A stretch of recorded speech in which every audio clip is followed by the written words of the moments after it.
Today we're screening Faceless. The 2019 Hong Kong protests captured the world's attention. This film was made from inside the movement. It paints a picture of Hong Kong society and a fight for freedom like I've never seen before. 我見到有個手足喺我爬走嗰個欄杆嗰度咧，俾3隻速龍撳低咗，救唔到啦。 We'll talk to the director afterwards, but it's still too risky to show her face on camera. Directed by Jennifer No, here's Faceless. "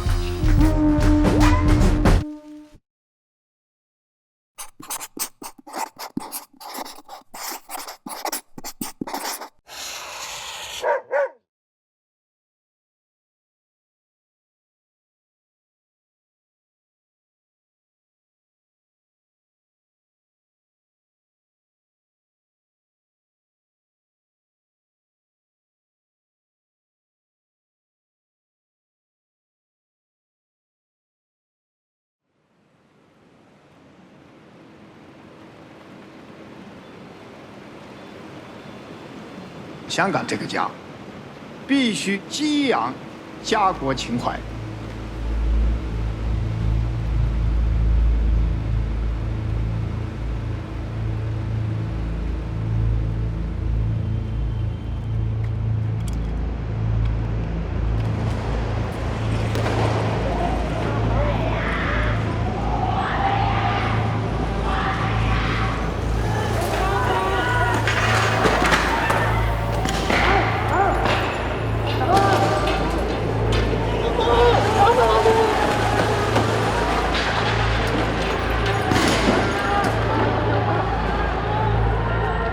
作为中国人，爱国不是一种选择，而是一种义务，更是一种正道。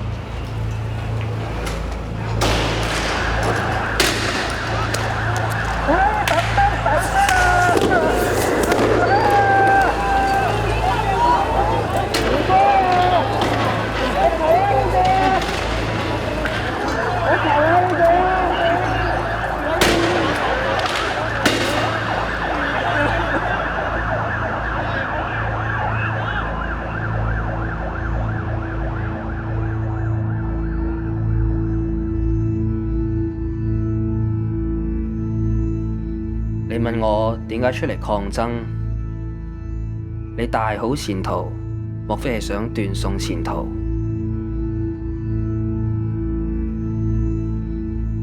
我哋會選擇想爭取嘅會係自由同民主咯。我希望見到一個屬於香港人嘅香港。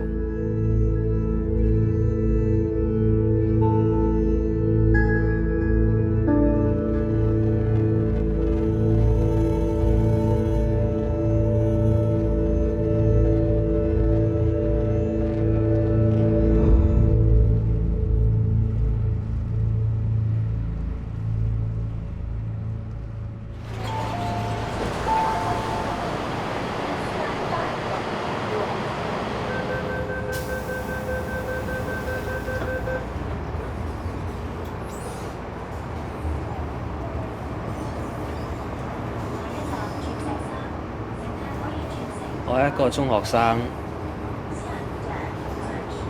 我阿爸阿媽就成日叫我讀完，即係一定要讀大學啦，揾錢儲錢，之後買樓或者供樓啦，之後成家立室啊嗰啲咯，然後不理世事就要我對任何事都要冷感咯，係同自己無關嘅。就咁就算咯。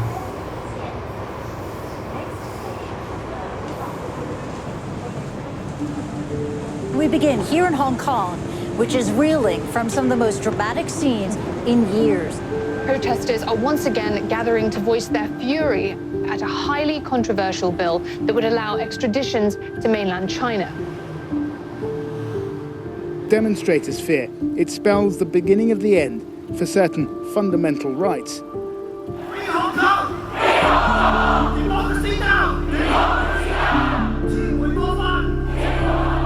我係以一個普通攝影師嘅身份去參與遊行，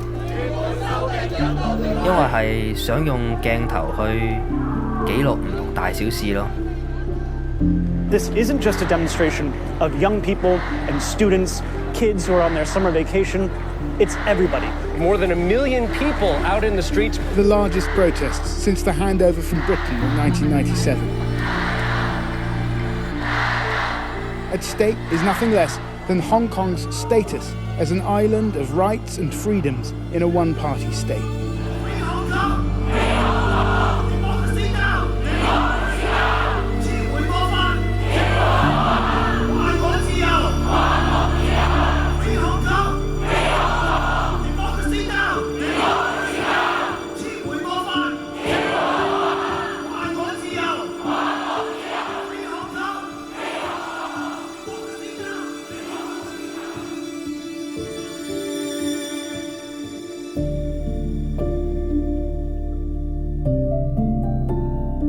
當民陣個召集人一講到話今日嘅遊行係103萬人嘅時候，就見到有一個着白衫嘅男人咧，就揞住自己塊面喺度喊。好少會見到一個人係會真真正正為香港發生嘅事而喊咯。嗰一下係真係都幾感動。個社會發生啲咩嘢，好多嘢都關自己事。你唔可以對社會發生嘅事就翹埋雙手，咩都唔理，覺得乜都唔關你事。到去最尾嗰一秒真係關嘅時候，先去講咯，先去發聲咯。即係嗰陣時就太遲啦，真係。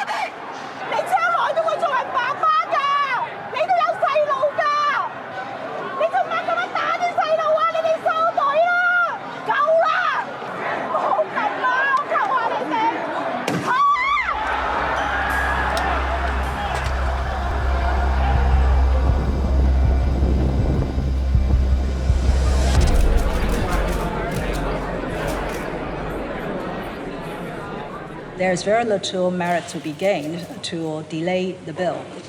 It will just cause more anxiety and divisiveness in society. We were doing it, and we are still doing it, out of our clear conscience and our commitment to Hong Kong. 嗰一下就真係好嬲，真係好嬲嘅。點解政府見到100萬人上街都唔理啊一啲香港人嘅一啲訴求咧？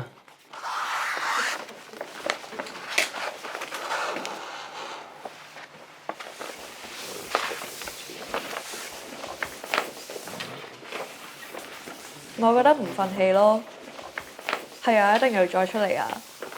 咁我就開始思考我應該喺呢場運動有啲咩角色咯。我對呢個運動嘅想像係大家有好多元嘅抗爭手法，和勇不分，大家各自各咁樣各自爬山啊嘛。我自己作為一個性小眾嘅身份咁樣，然後又穿插咗作為香港人嘅一個想反抗嘅一個意識咁樣去出嚟咯。如果送中條例過咗之後，可能啲同志會俾人送返去中國大陸㗎。大家出嚟係對極權政府嘅恐懼，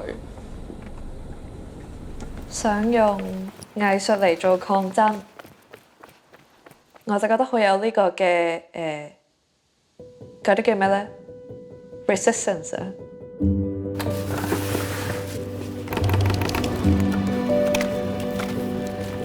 咁90度啊嘛，因為你懟佢上去啊嘛，佢喺呢度嘅，然後咧，我覺得你係咪一定睇先嗰邊有向先咁樣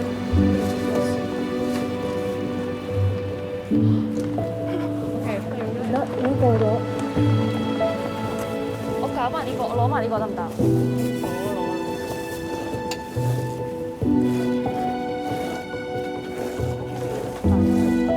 大家要直視影像啦。咩數啊？見到一啲咁樣嘅張貼，我覺得會有一種鼓舞性喺度咯，就係想遍地開花。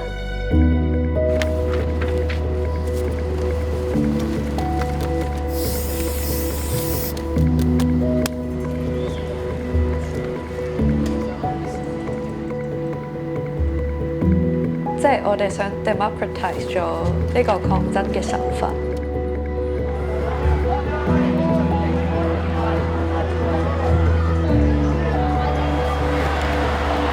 感覺上係好似一個城市嘅吶喊咯。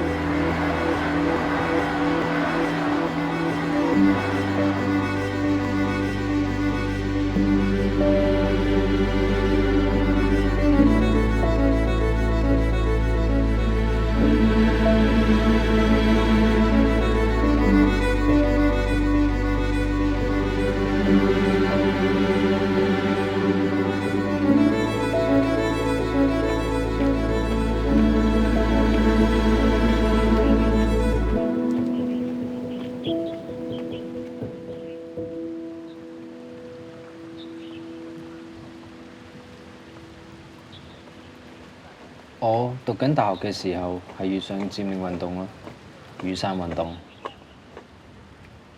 即係嗰個運動係失敗咗啊！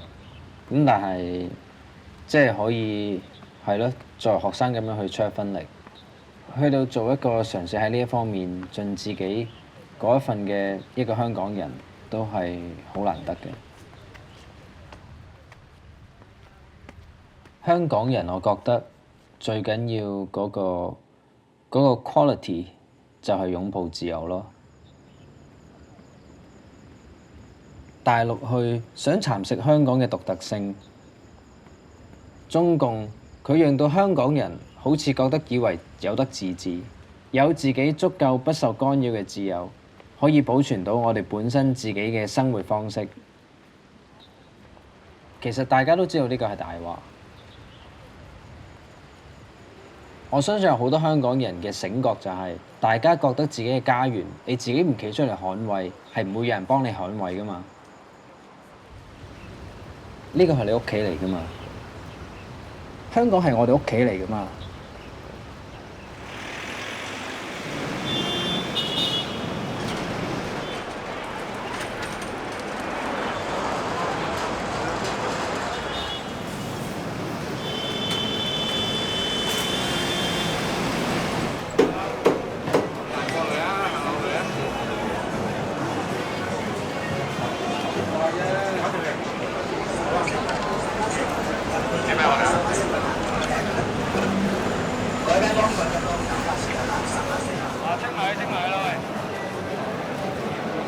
trace 翻香港嘅歷史，其實佢係一個 hybrid 嚟嘅，夾雜咗 Chinese history and colonization，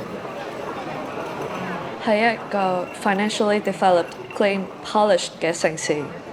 同時間喺深水埗，你會見到一啲夜冷，大家會覺得好污糟或者係好靚嘅嘢，好雜不楞啦，同埋好多呢啲 contrast 嘅位，令到我好鍾意香港。但係同時，我作為一個即係廿幾歲嘅人咁，覺得香港其實係俾人一種好局促嘅感覺嘅。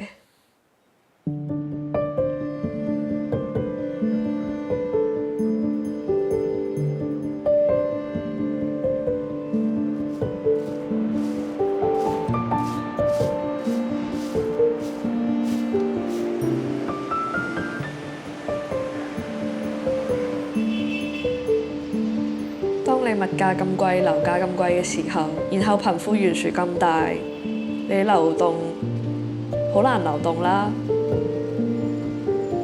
好多人都會對佢哋嘅前途好好迷茫，好擔心啦。So 我覺得喺一個個人層面同埋社會層面上，都觸發咗大家出嚟去抗衡呢個政府咯。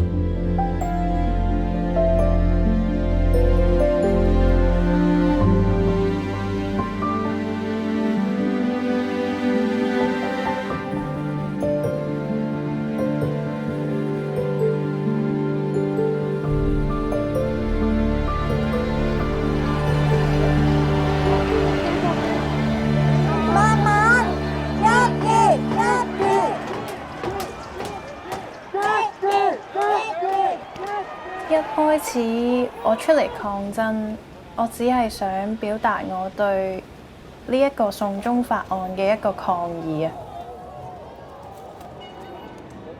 但係我慢慢就會覺得，其實香港係應該要有一啲改變。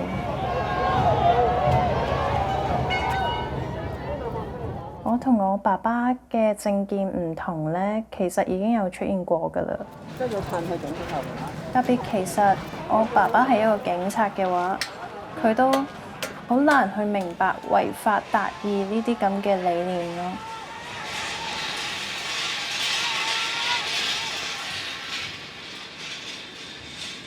大家嘅成長背景又唔同啦。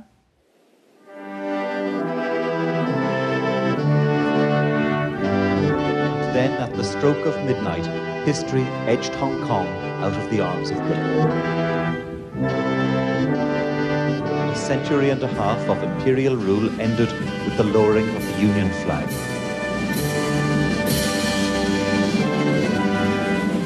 佢哋係殖民地時代嘅教育，但係我已經係回歸之後嘅教育，其實都有好大嘅落差啦。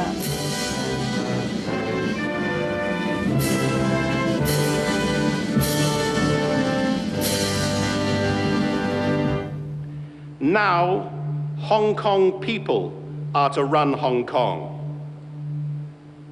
That is the promise, and that is the unshakable destiny.7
月1號嗰日呢，我當日全日都留守喺立法會出面。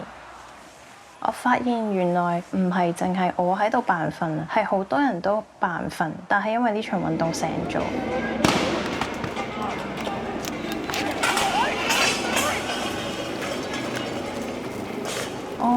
咁多年都喺香港呢個地方生活啦，我好難去揾到一個其他嘅地方可以揾到香港嘅感覺咯。我對呢個香港呢個地方好有歸屬感。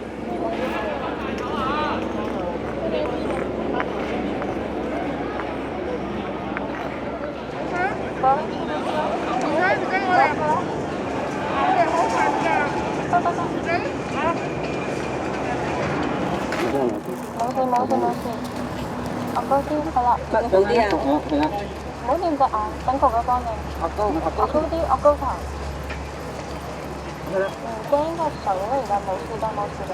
我高啲，我高啲要再我高啲喎，見唔到。係啦，打得。水。冇事。OK 喎，好叻喎，OK 啊。眨眼，要眨眼喎。跟住抹嘴係啦，有冇好啲啊？好。俾多啲你哋。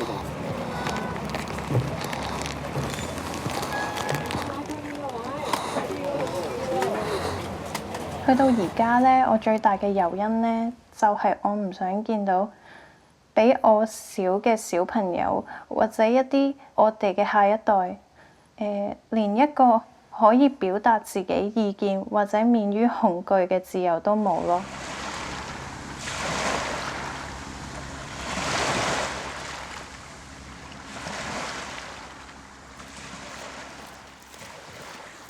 我係出生喺一個警察嘅家庭啦，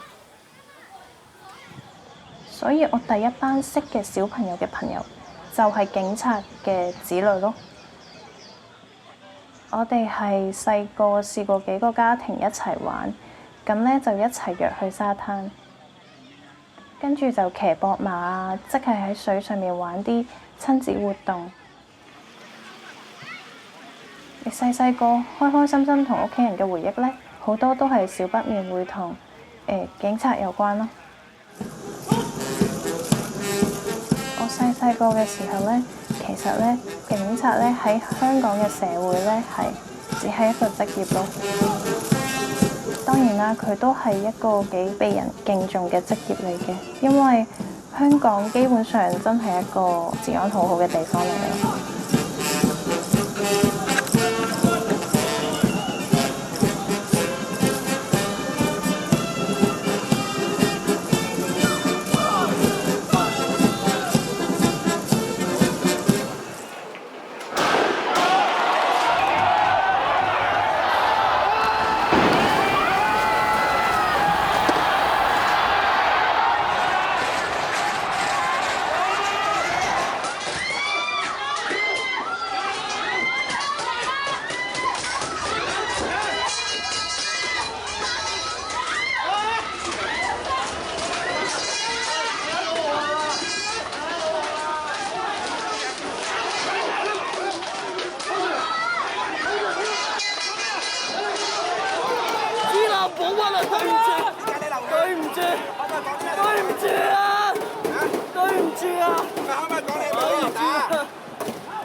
我知啦，唔好撳啦，對唔住啊，我俾你拉咗，我已經俾你拘捕啦，我知啦。點解攞嚟俾警察打？我門牙都甩埋啊！對唔住啦，得啦，我知啦，唔好撳啦，我求下你啦。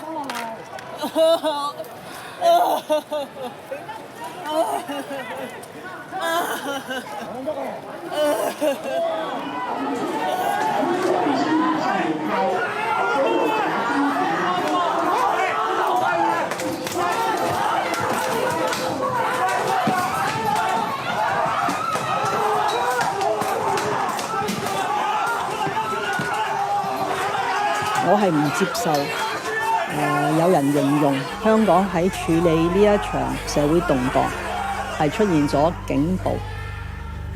我哋見到嘅係我哋嘅警隊日以繼夜咁喺度維持香港嘅治安，而警隊作為一個執法機關，如果喺冇人犯法嘅情況之下，警隊係根本唔需要執法。喺有人犯法，甚至係用越嚟越多嘅暴力去犯法嘅時候，警隊都係要按住警務處嘅指引，以最低合適嘅武力嚟到回應。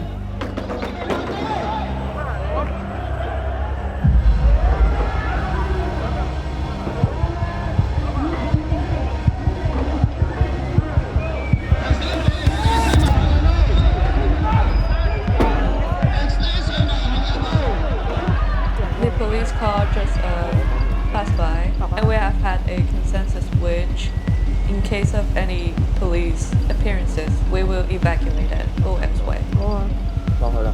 過去啊，一齊。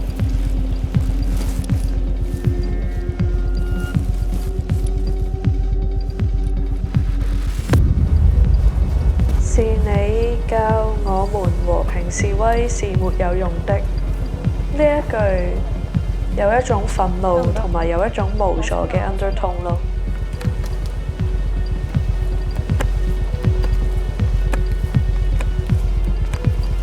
Sorry 啊，我拎一拎啲嘢。嘅。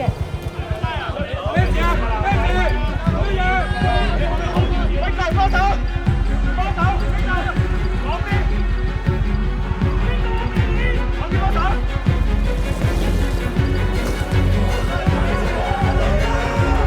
睇得明。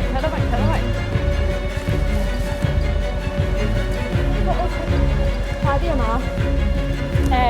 你警車。What the fuck？ 啊行！邊個唔想和平抗爭啊？係真係去到冇得揀，大家都唔知可以做啲乜嘢。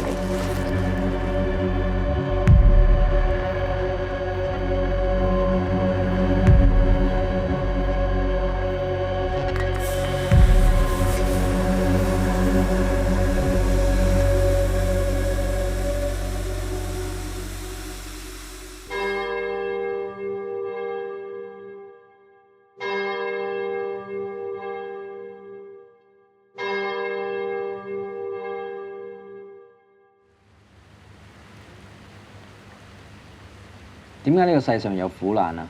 點解有苦難都有上帝啊？其實聖經都喺呢一方面都唔會俾一個完全絕對嘅一套答案出嚟嘅喎，但係佢就係即係鼓勵人去真實去面對佢咯。我10零歲之後開始信耶穌咁樣啦，揾人生意義嘅道路上面，佢係一個好重要嘅 resources 咁樣咯。即係我唔覺得信仰係本身應該係擺喺4埲牆，即係個教會嘅建築物裡面去供奉嘅。呢個信仰係應該走進即係呢個社會或者甚至去街頭入邊去展現出呢個信仰嘅力量嘅。你要成長，你要前進，你一定係要帶住困惑、困難、唔確定去行前嘅。你唔係話有希望你先堅持啊嘛，你係堅持落去你先會見到希望啊嘛。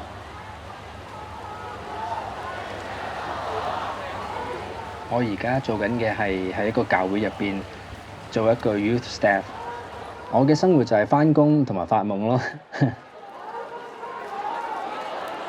好多企上街頭嘅都係啲學生啦，好多時我企上去前線。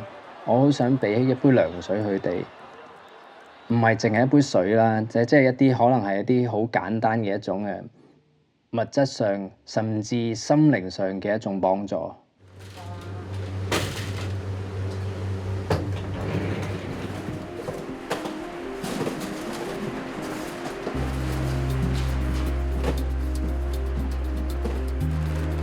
你想呢啲都講啊？好啊。呢一個累贅咧，就係個單序用。單序 OK， 好啊。一個 OK。所以你睇下喺出邊揾唔揾到家長？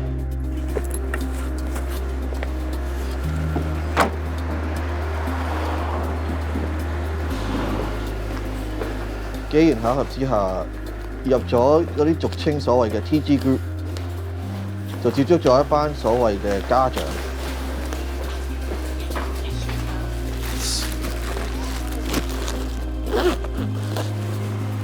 我身邊嘅人其實都係同我一樣啊，有自己嘅事業啊，或者都有自己嘅家庭啊，都已經喺咗社會上打滾咗好多年。只係嗰個 filter。additional 一個嘅 filter。咁即係呢嚿嘢夠唔夠用啊？全部夠啦，全部一齊 set 喺上面。OK。一啲防割嘅手套啦，呢個都叫 additional 攞俾你。好啊好啊。另外就有啲頭盔啦。嗰度咧就哦。所以咧，你如果佢哋唔中意嘅，佢自己同我。抗爭其實我覺得唔係一個單一嘅角色可以做到，所以 that's why 我選擇咗做呢個家長呢個角色。100萬啊、85萬啊、200萬啊，縱使有成200萬人上街話俾你聽 say no， 佢根本係完全係 ignore 我哋嘅民意。之後咧，警察嘅暴力就升級啦。為咗保護小朋友，咁我哋咪要去做多啲嘢咯。其實我哋係同一個獨裁政權打緊仗嘅。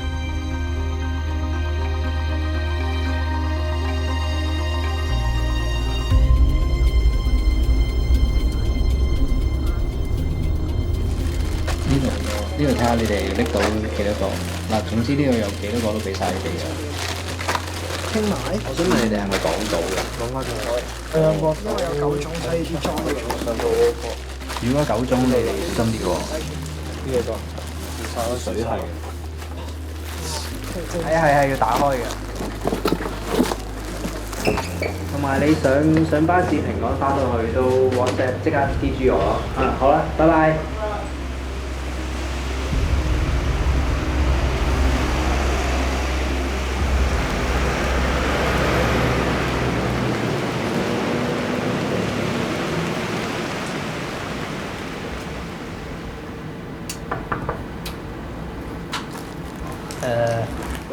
護小腿同埋護前臂。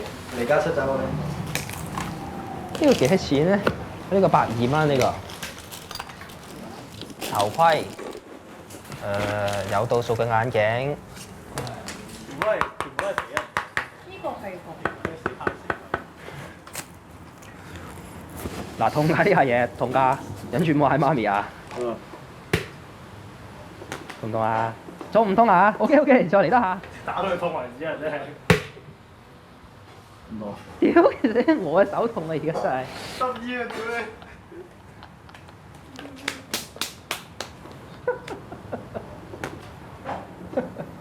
你！帶埋佢。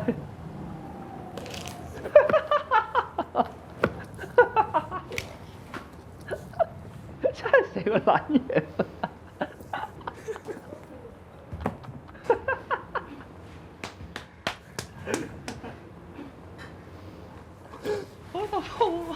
一定要諗到。好痛啊！我點解咁間飯啊？仆街！冇試過。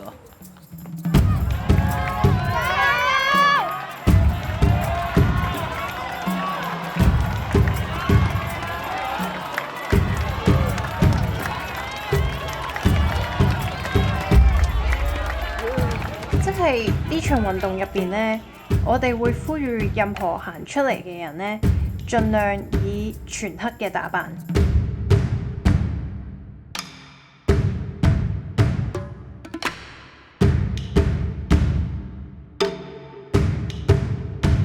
我哋需要保障身份，係因為我哋示威之後呢，其實有機會俾執法機關清算。上一啲妝之後咧，啲人就同我哋講啊，加油啊！好有嗰種自豪嘅感覺啊！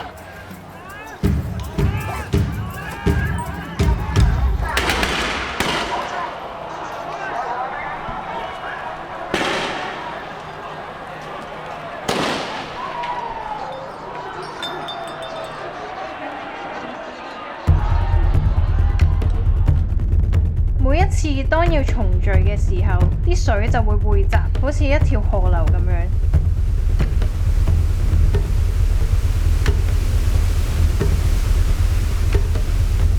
就會有一大班人出現。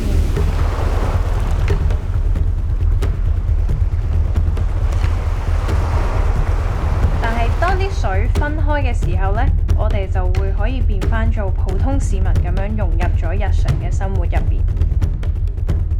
期望呢種 be water 嘅形式呢，可以減少被捕嘅人。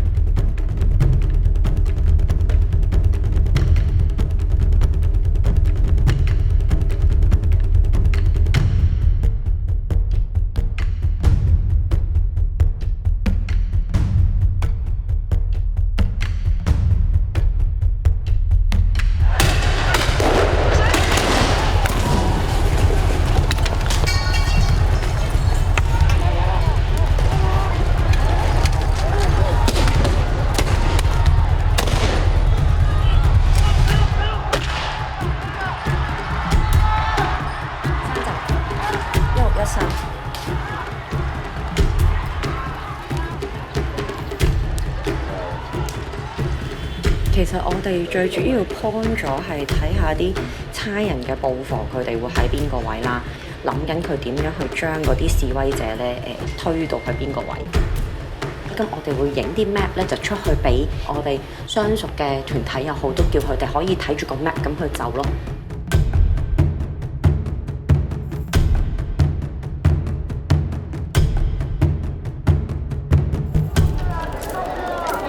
再高啲啊！一排一排啊！繼續繼續，走啦走啦，走啦走啦走啦！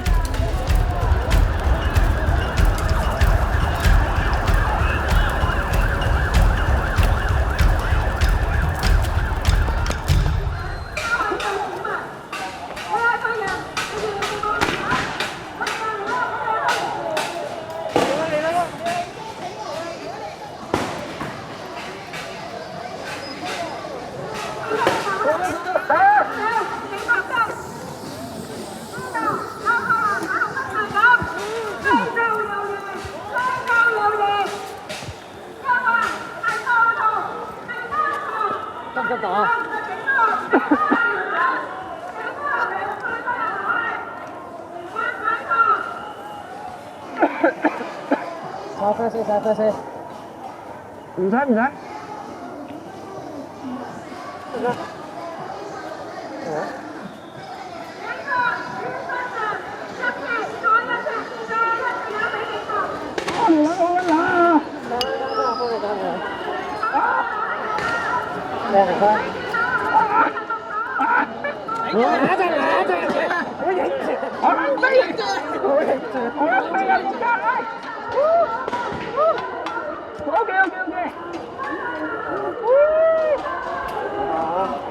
哇！請你啊，真係！唔係中啊，好撚難啊！夠啦！再搶嗰啲啊！得。OK。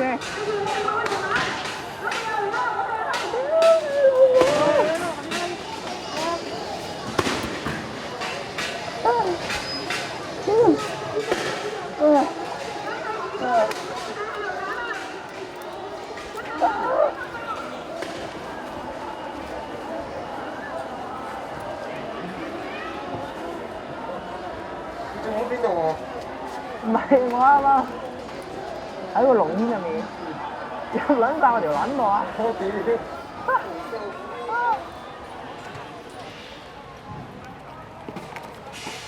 每一場球賽都係喎，大佬都未踢完，點知最尾個賽果係點嘅啫？可能依家香港就係榜尾嚟嘅，至少榜尾嗰隊起碼踢過先啦。呢場運動係值得我去犧牲我嘅1年嘅學習嘅，一張文憑比唔上香港嘅前途啊！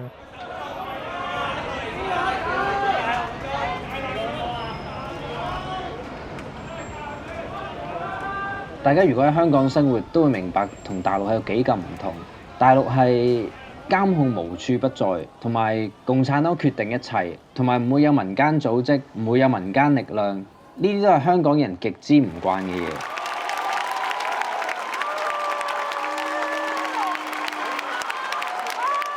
曾經我會認同自己係一個中國人嚟嘅，但係去到而家，我會話自己係族裔上係一個，的確係一個華人嚟嘅，黃皮膚黑頭髮。所謂中國人呢個國族身份係被逼嘅，我更加係希望即係繼續成為一個擁抱自由嘅香港人，多於一個被中共政權去定義之下嘅中國人。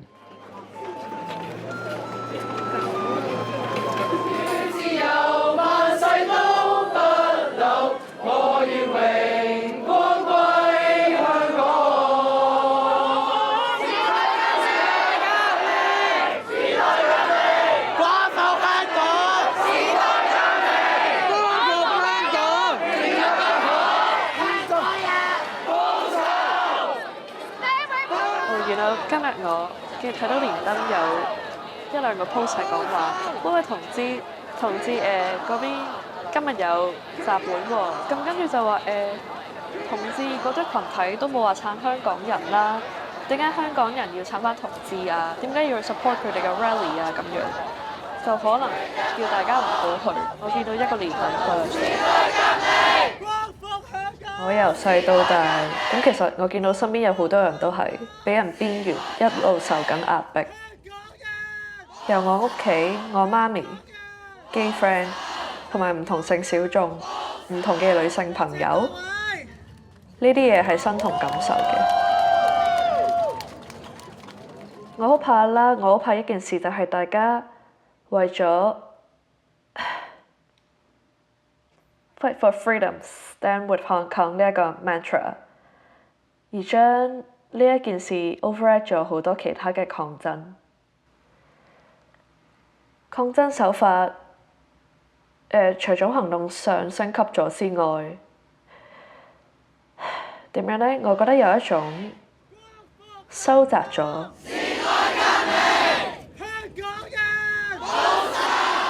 成功嘅秘訣，好大程度放咗喺勇武嘅行動手法上咯，慢慢 erase 咗一啲可能性咯，其他抗爭嘅可能性，亦都係可能有機會參與抗爭嘅群組。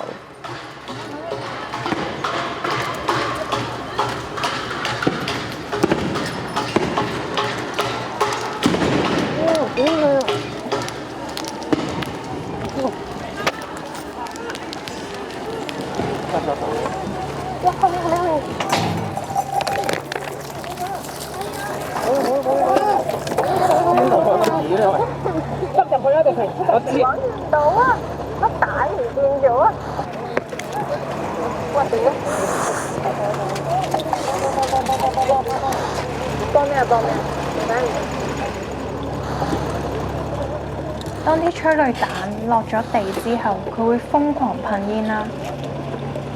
而嗰啲煙呢係一啲你會大量吸入，你就會好唔舒服。可能想嘔啊、飆眼水啊，啲皮膚好痛嘅。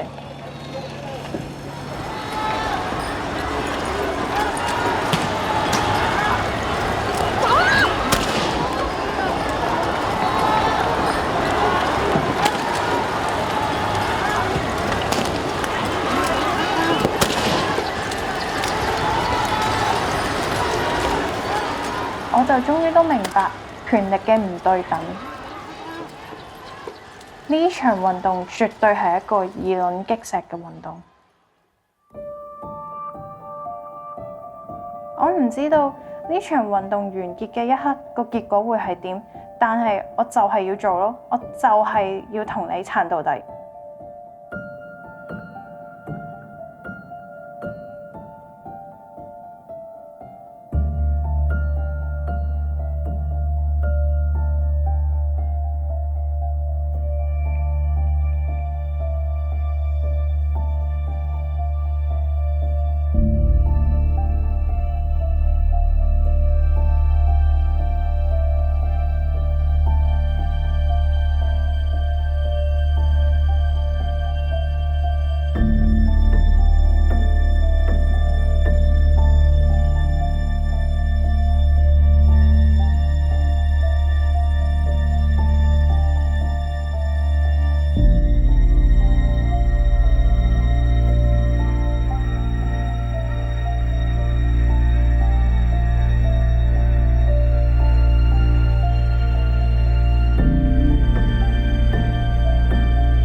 呢個政府係傀儡嚟嘅，係中國共產黨嘅傀儡。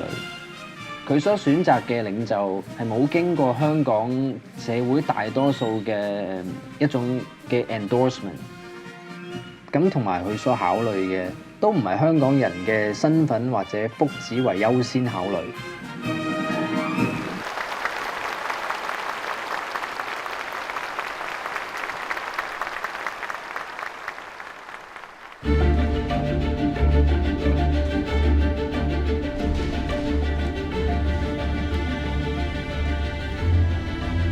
呢個城市好墮落，法律淨係制裁一邊，制裁唔到警暴嗰邊。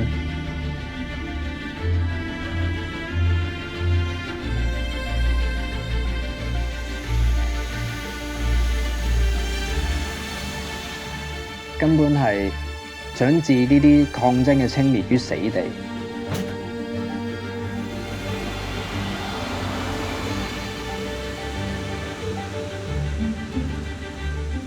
我探咗係一個還押嘅手足啦，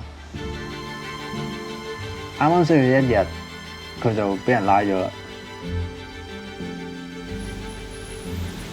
其他都會已經係探過，有啲成功擔保走出嚟。遲啲即係過堂或者上庭嘅時候，我都會去聽嘅。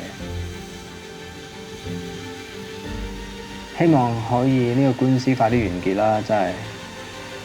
太耐啦，其實都未判。佢家屬一路好擔心佢，掛住個仔咁樣。但係當然我哋都知道控方即係政府係唔會咁輕易放過佢哋啦，一拉就盡佢所能去即係去 charge 佢哋咯。其實有啲人承受緊呢個代價係好大嘅。唔緊要㗎，咁樣香港只此一戰㗎啦 ，win or die， 好有 passion 咁樣。去到而家呢一刻，自己都會諗，究竟係咪即係繼續咁樣抗爭落去，係咪真係有用咧？透過即係啲人坐監，係咪真係光復到香港？咁但係你唔出，你又甘唔甘心咧？我唔想佢哋喺冇深思熟慮就付出一個自己都負擔唔到嚟嘅後果。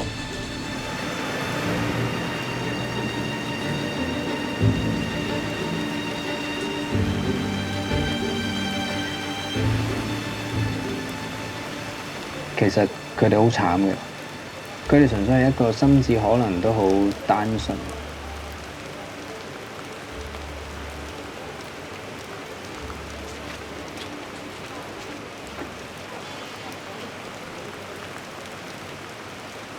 當日件事就係講緊有個男仔，佢為咗逃避警察嘅追捕，情願跳橋都唔想俾警察追到啦。跟住我爹哋咧就望咗新聞一陣啦。好嘅，好嘅，好嘅。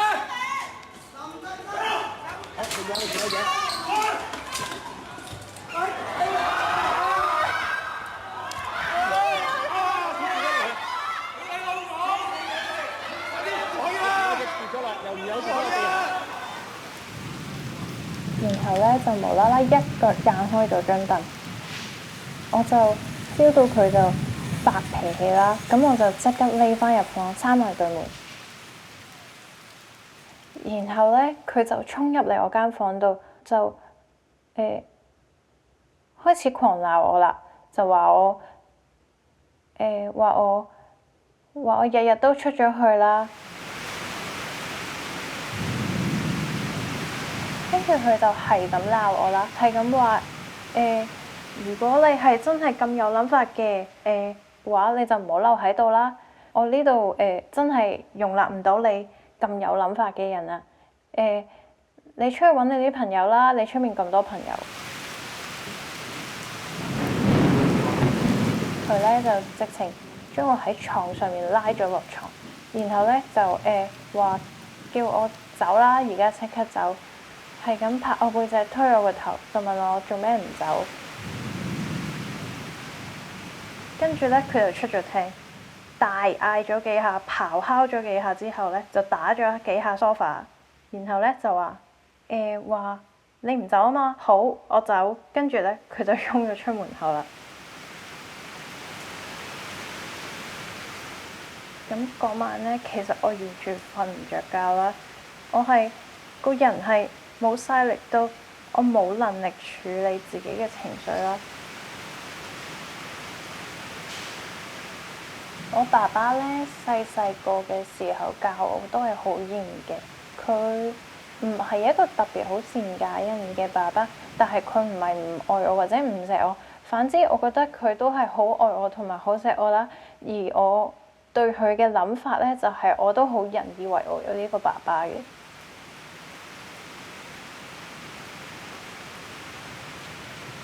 我覺得佢對我最大嘅傷害就係佢用行動話俾我知，原來佢嘅職業同埋政見可以凌駕於佢做爸爸，佢係我爸爸嘅呢個身份。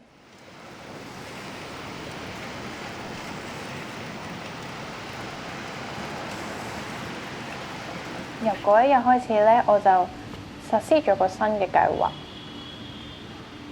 星期1至4過咗12點先返屋企。星期5、6日咧，我就會出去瞓，去朋友度瞓。然後咧，我就會出去抗爭、出去集會、出去遊行咁。呢一個方法咧，可以令到我完全唔使見到我阿爸。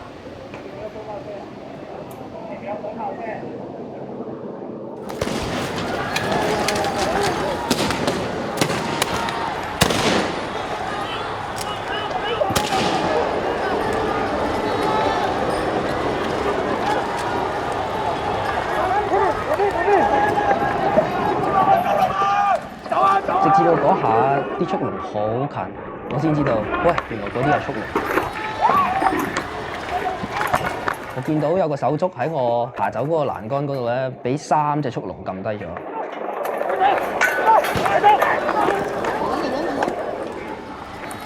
救唔到啦！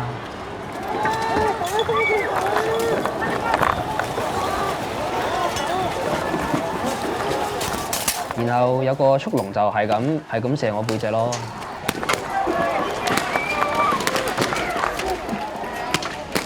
不過其實冇乜感覺，嗰陣時因為腎上腺飆升，你唔會 feel 到任何痛㗎。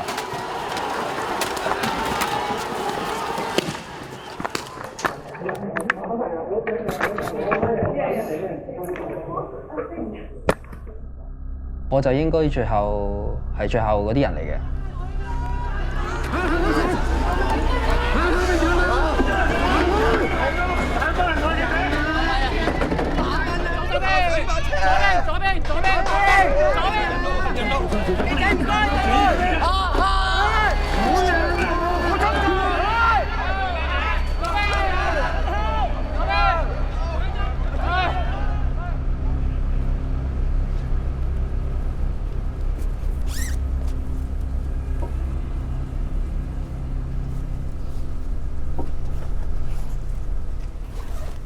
啱啱真係人生走馬燈，見到好多手足咁樣俾人拉晒，然後打到唔似人樣咁啦。嗰陣時候慢慢好嬲啦，個人變到有啲好受限嘅情緒啦。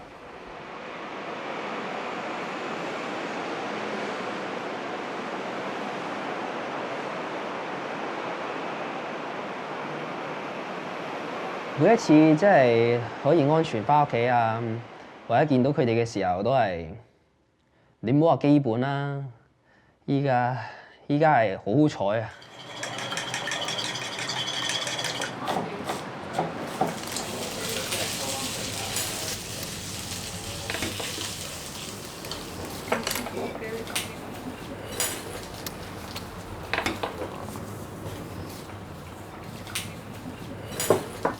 喂 ，thank you。係我呢個位應該攞嘅。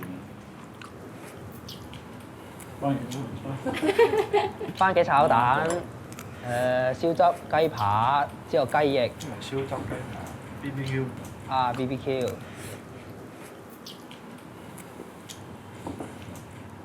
呢個嚟。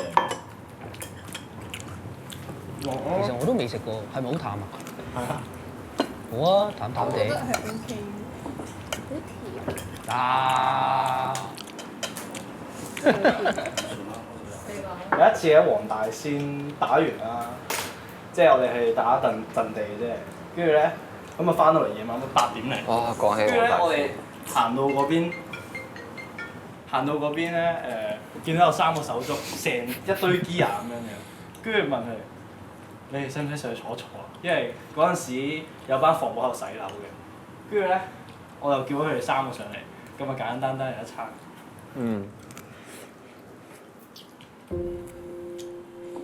你會視嗰班手足係自己屋企人，你會想為佢做任何嘢啦。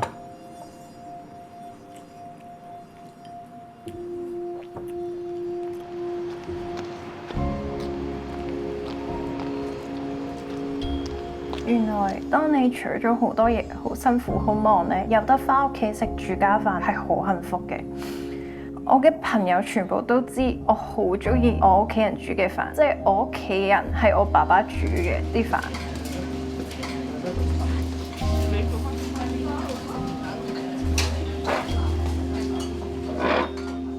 所以我返親屋企咧都會有海鮮食啊，都會有好好嘅餸，我鍾意食嘅嘢食啦。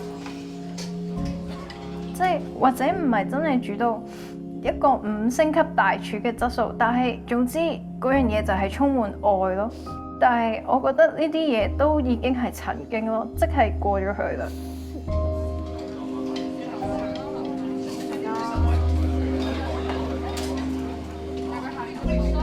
或者咁多個月以嚟，我冇食過佢嘅飯咯。但係就算佢再煮都好，我都唔會再係以前嗰種感覺咯。即係我都係覺得有好多嘢由佢嗰刻做咗開始就返唔到轉頭。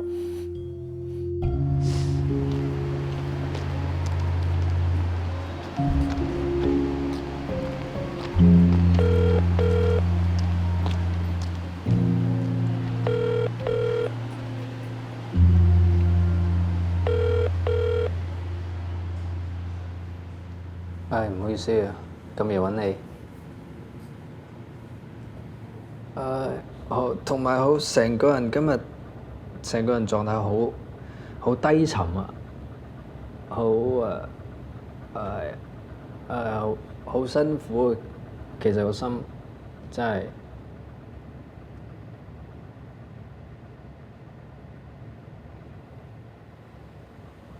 係自己唔係真係自己以為自己咁勇嘅。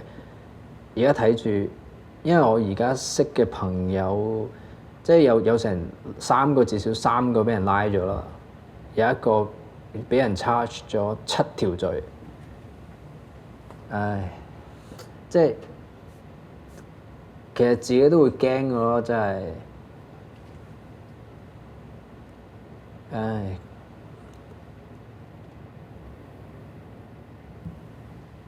跟住又驚開始真係有啲驚，即係會受傷，即係受傷可能即係俾人打中點樣，即係自己又其實唔係好，又唔係真係咁，又唔係真係想自己咁勇，唔知啊，係啊。講下呢啲嘢先啦，如果唔係，我覺得好重。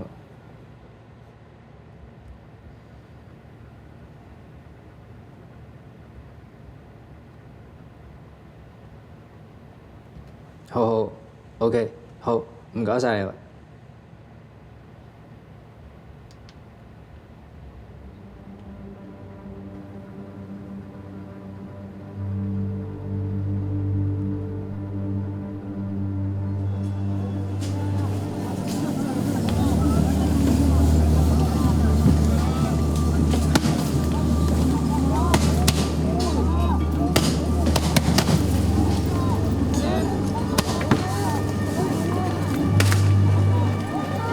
呢2日示威衝突伸延到大學校園，警方話當有人犯法，佢哋就有權入校園執法。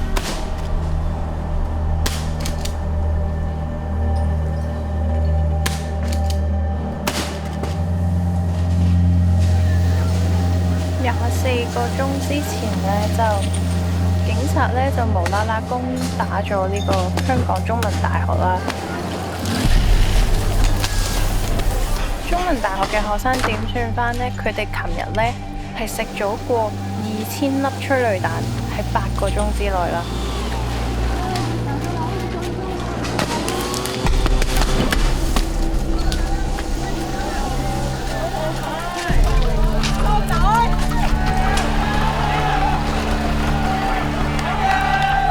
所有嘅大學咧，包括我而家呢間係浸會大學啦，全部都嚴陣以待，就係恐防琴日中文大學嘅事情繼續發生咯。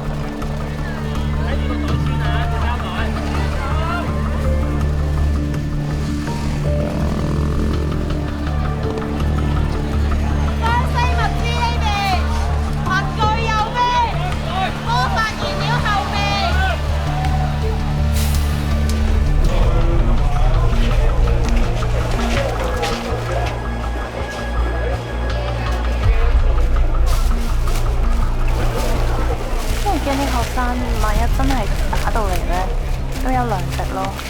所以現場其實都有好多都係家長或者有心嘅人就捐咗咁多嘅嘢嚟。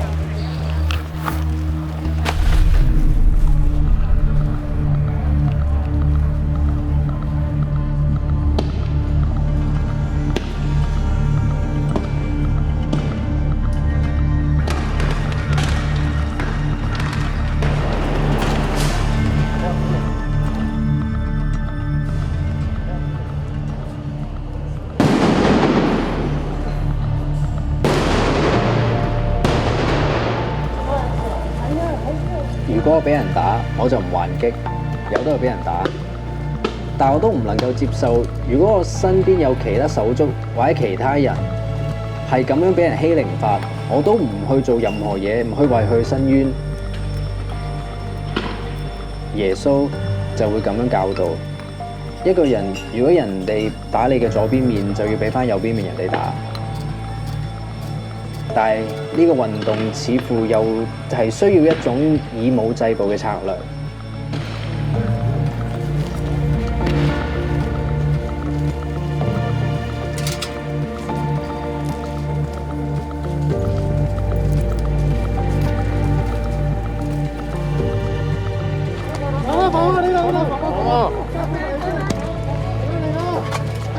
我嘅原則就係對等武力。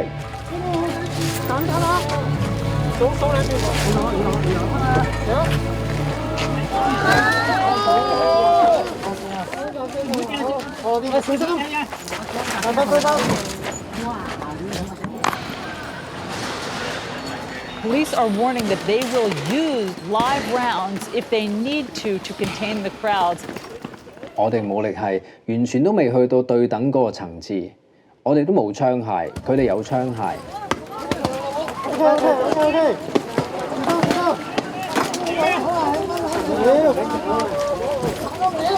我哋唔會係去主動無差別攻擊人，嗰個使用武力嘅基礎就係我哋俾武力侵害緊。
There is no way in, no way out. They have told protesters inside the university that they must surrender.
我有個飛喺入面啊！我唔想你死啊！你扭住呢一度。好。去後面先，去後面先。唔使啊！唔使啊！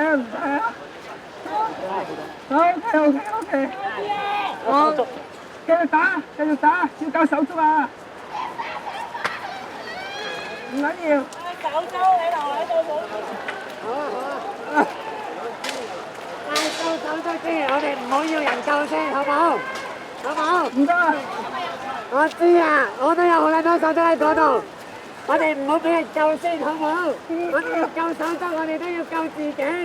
我唔想佢哋死啊！我知啊，我都好多手足喺入邊啊，有啲中咗槍都有去啊，好唔好啊？我哋唔可以俾人救啊！係啦。知唔知啊？我哋係救人，唔係俾人救。我哋要俾人救，咁點救佢哋啊？頂住！有排打我哋！我哋係真嘅啊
！The protesters are exhausted, their numbers depleted.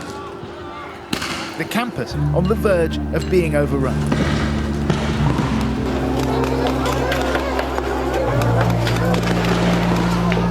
Every route they try, the police are there to block their escape.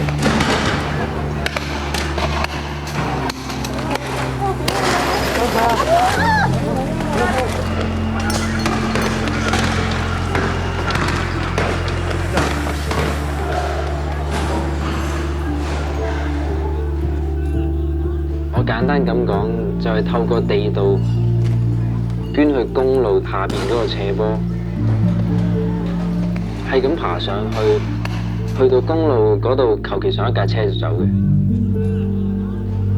咁呢條路線已經俾防暴發現，咁所以喺嗰度應該係我哋呢陣人走咗之後，就應該走唔到㗎。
大家每日都睇住呢啲好恐怖嘅畫面，好 saddening 嘅新聞，然後我覺得係 suffering 連接咗大家每個抗爭者 suffering， 然後大家想去 resist 呢個 suffering，resist 呢個 oppression， 所以大家出嚟。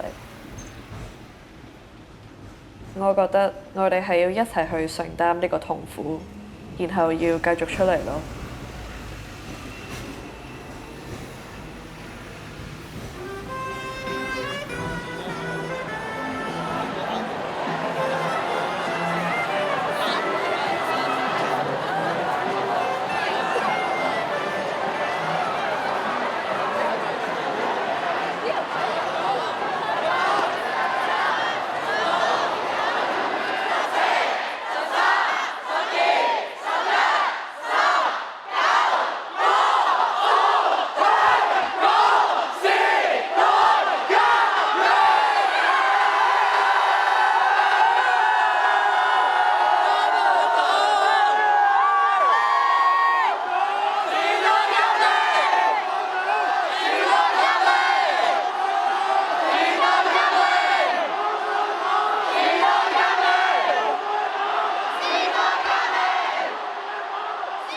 我哋希望有朝一日呢，我哋再喺立法會底下面見到大家，終於可以唔使再 black bloc 啦，唔使再遮住自己，睇到任何人嘅真面目。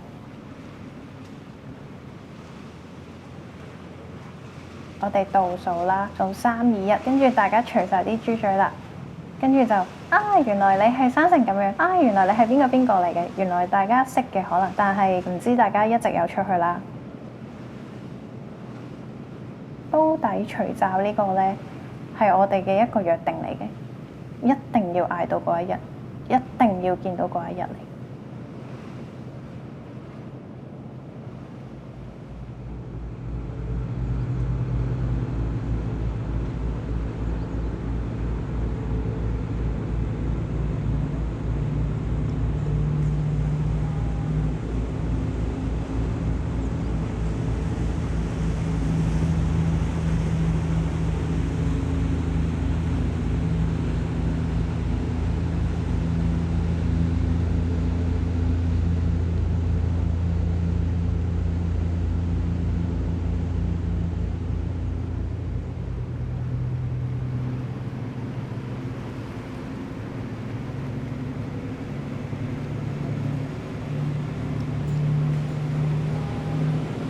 香港这个家必须激扬家国情怀。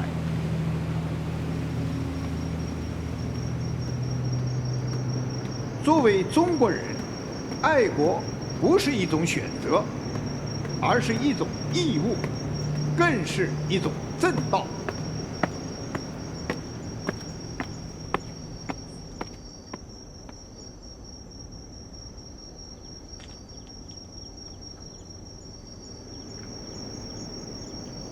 我覺得自己好似係一個幸存者咯，大家其實都遇緊一個港難咁樣。我覺得即係自己一啲嘢都做唔到咯。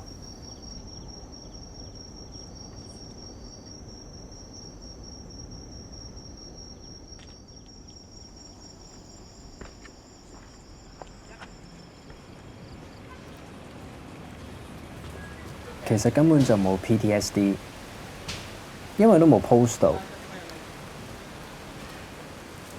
個 trauma 依然繼續。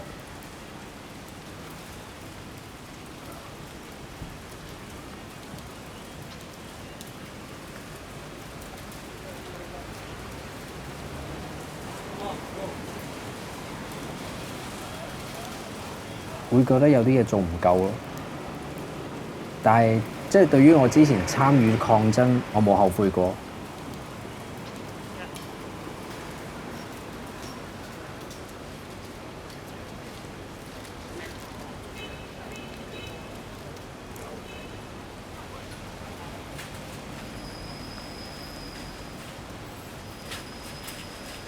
最終就算我哋輸咗，但係曾經我哋一齊打啊嘛，齊上齊落啊嘛。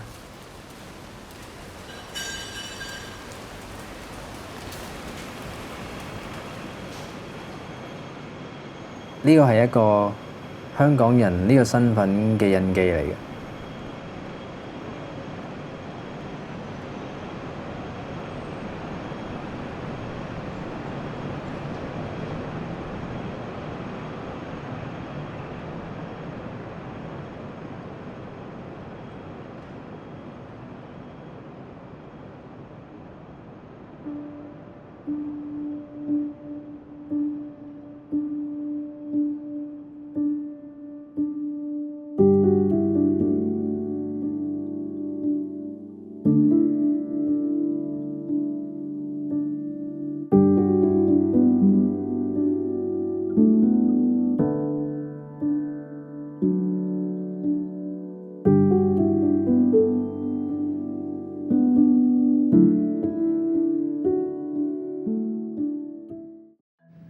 Coming in remotely today from Hong Kong, we have the director of Faceless, Jennifer No. Welcome.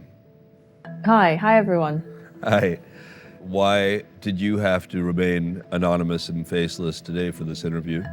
I chose to be covered up because I think that right now I'm still living in Hong Kong, and I think a certain degree of anonymity would be useful for my work and also kind of for my own personal safety. But I do really hope that by not showing my face, I can give myself a bit more room and freedom to do what I would like to do, which is continue to write stories, continue to report on the things that are happening on the ground.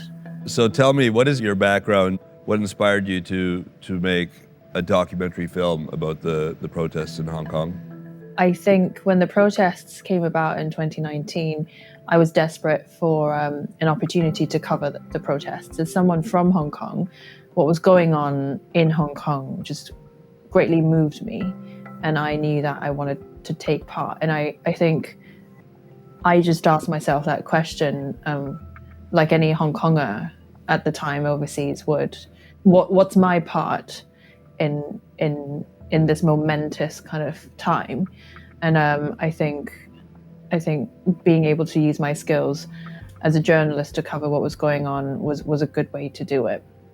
My background is a bit more in news and current affairs, so documentary, like feature-length films, and is very new to me. So I wasn't sure if I could do it, but my producer Lorraine Ma somehow just decided that I could, and she's like, "Look, we need to do this, and no, don't do it for like a Western media outlet. We need to do it as a local team with local, people. This is our film. We'll think about how we can distribute it later on, but let's get the ball rolling. Let's get this, happening." We begin here in Hong Kong, which is reeling from some of the most dramatic scenes in years. Protesters are once again gathering to voice their fury at a highly controversial bill that would allow extraditions to mainland China. Demonstrators fear it spells the beginning of the end for certain fundamental rights.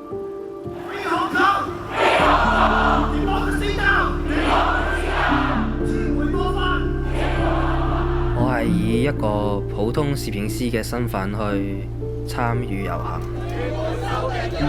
因為係想用鏡頭去記錄唔同大小事咯。What I love about your film is, I love character-driven documentaries, and you don't have one, you have 4 extremely compelling and strong characters that you follow through the film. How did you find them?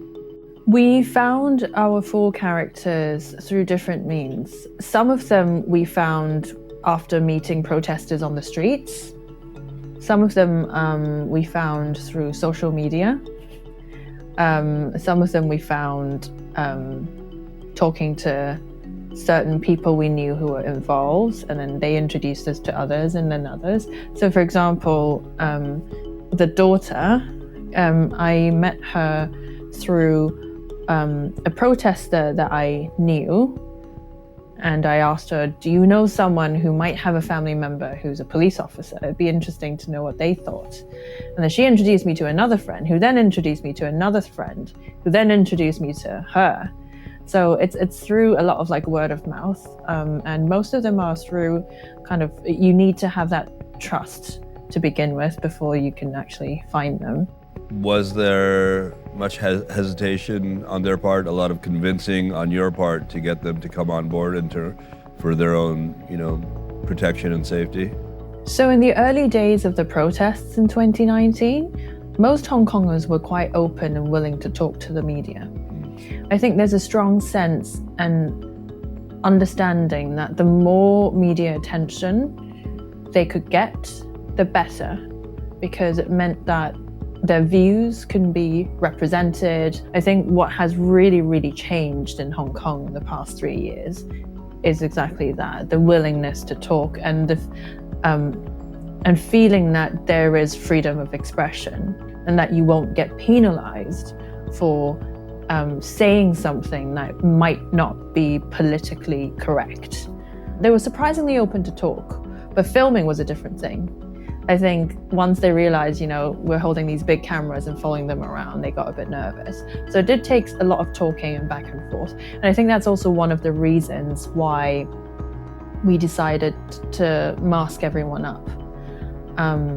And I think that's where my journalism training came into, became really useful.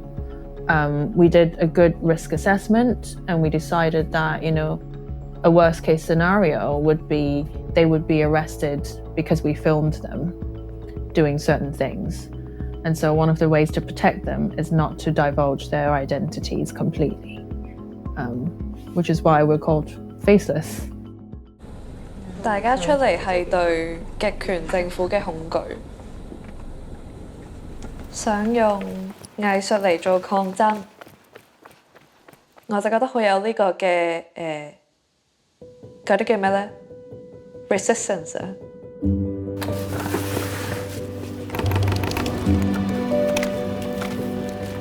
！90度啊嘛，因為你懟佢上去啊嘛，佢喺呢度嘅，然後咧，我因為係咪一直睇先？嗰邊有向先咁樣。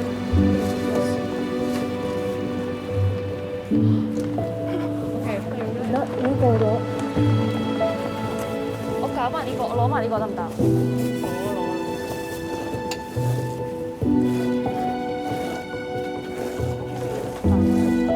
大家要直視影像啦。咩數啊？見到一啲咁樣嘅張貼，我覺得會有一種鼓舞性喺度咯，就係想遍地開花。If you could tell me a little bit about what lengths you went to protect the identity of your characters.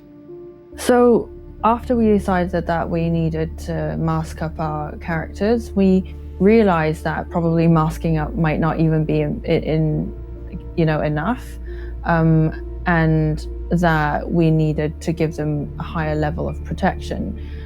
This was more in the editing stage of things. We've done most of the filming already. We're talking about in 2020, but because the police have been going back through the footage and trying to identify protesters and then arresting them. It could be months or even a year after the actual protest. We realized that we need to do something more. So we worked with a really great visual effects person, Ryan, who was able to do this amazing thing with facial recognition technology. You need points on your faces in order to kind of triangulate and kind of identify someone. So even though our people were masked up, there were bits and points where we still needed to change in order to give them more protection. So actually in Faceless, we changed the shape of people's ears. Really? And because ears are quite like a notable part of a face, it's used a lot in technology, and so we actually changed them and maybe bits of their chin and bits and pieces like that in order to protect them. And so hopefully this would be able to protect them from facial recognition technology right now. Of course, I think for some characters, if it's a close family member or friend, if they watch it, they probably will be able to kind of recognize them, but actually there are things that we've tried to put in place in order to protect them. This is how risky it has become in Hong Kong, in that the police are using surveillance tech in order to identify and single out and then arrest people. We also try to, the way we've cut the film, in that we never really give you an actual date. And there's a reason behind it, because it's easy to track a place with a date, like a location and a date, and then all you need to do is go into the footage, cameras, stuff like that in a certain area, and it's easy to pick people out, even if they're all in black. So what we have done is some of it we have to kind of move around different cuts in order to kind of mask the date or the location of the actual protest. The integrity of the storytelling is intact, everything is fact-checked, but we had to put these things in place in order to protect them a bit more. That's incredible. Yeah, we've been like super lucky in that usually things like these can cost a lot of money, but Ryan was just so fantastic. He heard about our project. He was developing kind of tools that could help mask people's identities like that, because there are people with stories to tell, but it could be too dangerous for them to do so. And when he heard about our scenes, he's like, hey, I'm more than happy to kind of work with your budget and help you with this. And we just got lucky in a way to have worked with just amazing people who believed in the story that we were telling, and they believed that it was important to kind of protect people's identities. I think like visual effects and changing faces and stuff, it's used a lot in like big budget Hollywood films, but very seldom was it used in like documentary making, partially because it's not really affordable. But this opens up opportunities of telling stories that previously were too dangerous to tell. And I'm very excited about that. In documentary filmmaking, journalism, you want it to be as kind of authentic and real, and you can't manipulate anything, right? But in this case, the manipulation allows you to tell the story in a way that protects the identities of your characters, which is, I think, from the puritanical school of documentary filmmaking, I hope that they would give you their blessing on it and say that, yeah, that's actually okay here. To be honest, I don't care about what they think. Yeah. Like, I think for me, we did our journalism right. Yeah. We did our storytelling right. The narrative, it is their voices, it is their stories, and we checked everything the best we can. What we are doing this is more for protection and safety and security. And I think nothing's more important than that when we're telling high-risk stories.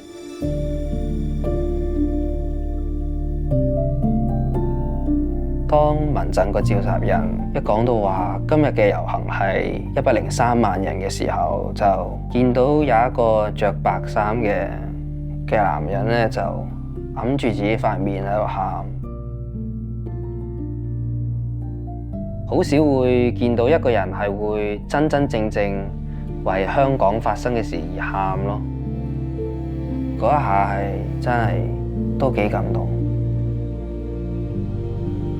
個社會發生啲咩嘢，好多嘢都關自己事。你唔可以對社會發生嘅事就翹埋雙手，咩都唔理，覺得乜都唔關你事。到去最尾嗰一秒真係關嘅時候，先去講咯，先去發聲咯。即係嗰陣時就太遲啦，真係。And what are the, implications for the protesters, or specifically the subjects of your film, if they had been arrested? What kind of, how hard is the government coming down on the protesters? I mean, it seems like it's pretty extreme. So if you were arrested during the protests, some of the lesser sentences or like the lesser charges that the protesters have been getting would be like illegal gathering, and some of the more serious ones would be rioting. And rioting, Hong Kong's rioting laws was a was a colonial law, so it was pretty harsh. And it was a law that wasn't used in a really long time and was brought back out for the protests. And that could be, you know, I think years in prison we're talking about. What has been even more dangerous is after Hong Kong passed the national security law in July 2020. If you were charged under that, it could mean life in prison. And the national security law kind of would outlaw, secession, terrorism, and that sort of charges. But it's also quite vague, so no one really knows how that law will be implemented. And that's kind of where it gets murky. And so no one's really sure what that would mean. We're only now starting to have the first cases go to court. What are the protesters' concerns regarding Chinese surveillance? During the protests, they were aware that they could be monitored online, which is why, a lot of protesters hide behind on Telegram with just a username that's not tied to their real identities. This is not just to protect themselves, but to protect people around them. And the other thing was they are aware that the police on the streets are recording the protests and have been going through footage and trying to identify protesters and arresting them afterwards. One of the iconic things about the Hong Kong protests in 2019 was how people would all mask up. They would be in black and they would mask up. It's partially to protect their identities, but in a way it's also interesting because there's a very strong sense of there's a belief that the 2019 protests were people-led. It was a grassroots movement. There were no leaders, what they call 冇大台 in Cantonese, which is there is no main stage. There is no one group of core leaders. It's about the people and the consensus that people would reach through discussion. And so in a way, being anonymous or donning black masks or being faceless kind of fits into this belief that this was a people-led movement. And so partially it's surveillance, but it's partially also this bigger ideal of what a mass movement should be like. It's a bit of both, I think. So what were some of the biggest challenges and obstacles you faced while making this film? One of the biggest challenges in making this film is making a narrative-driven film with no faces in it. I think that was the single most horrible, but also maybe the best decision I had to make as a director. And we made it quite early on. Once we've kind of decided on our characters, I remember telling Lorraine, I was like, we're gonna have to make a film with no faces in it. And she's like, what? We can't do that. It's a narrative-driven film. We can't make a documentary film, a feature-length documentary film about people with no people in it. And then I just told her, you know what, we have to, because we need to protect them. We need to make it work.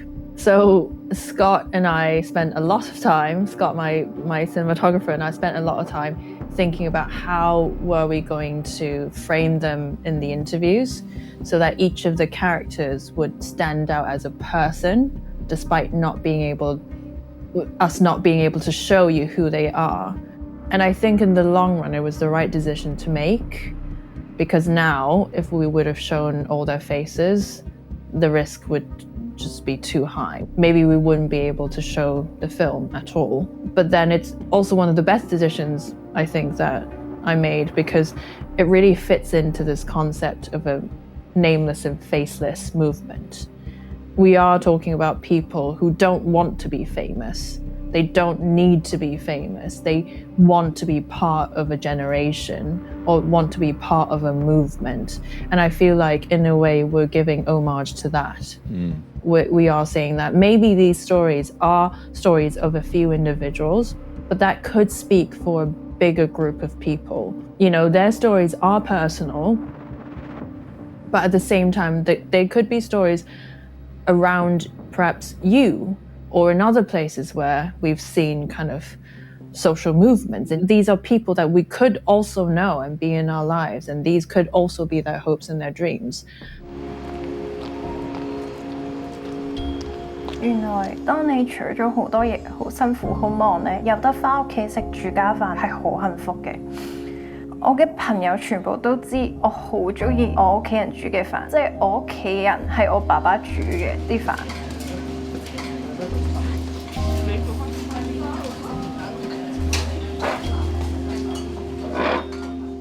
所以我返親屋企咧都會有海鮮食啊，都會有好好嘅餸，我鍾意食嘅嘢食啦。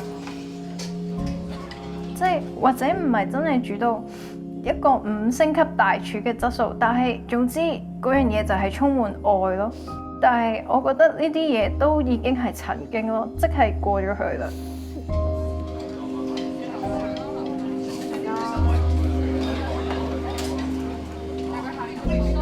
或者咁多個月以嚟，我冇食過佢嘅飯咯。但係就算佢再煮都好，我都唔會再係以前嗰種感覺咯。即係我都係覺得有好多嘢由佢嗰刻做咗開始就翻唔到轉頭。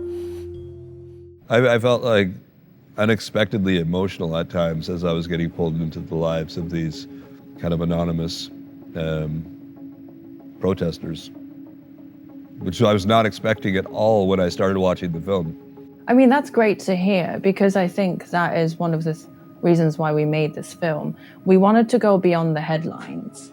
You know, like there was so much news on Hong Kong in 2019, and even in 2020. There was stuff about Hong Kong was bombarding, had, international media. It was everywhere. But then at some point, I think what was lost was kind of the more personal stories, the people behind these things. Because they were anonymous, it's just so easy to kind of paint them all as like one big group of people in black. It stops being personal. And what I really wanted to do, what we really wanted to do, is tell you kind of the motivations behind it. And, this film was made for an international audience. It's made by Hong Kongers, but it's for an international audience. We wanted to kind of frame parts of our history so that people can understand why 2019 happened, and also why were people on the streets? What were they fighting for? And, there are personal motivations, but there is also this idea that they wanted to take part in whatever. How they want to take part in society. They want to be part of it. I think that's super important. 每一次當要重聚嘅時候，啲水就會匯集，好似一條河流咁樣。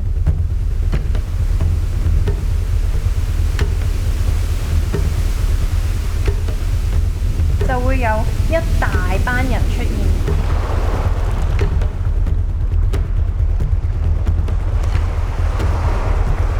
但係當啲水分開嘅時候呢，我哋就會可以變返做普通市民咁樣融入咗日常嘅生活入邊。期望呢種 Be Water 嘅形式呢，可以減少被捕嘅人。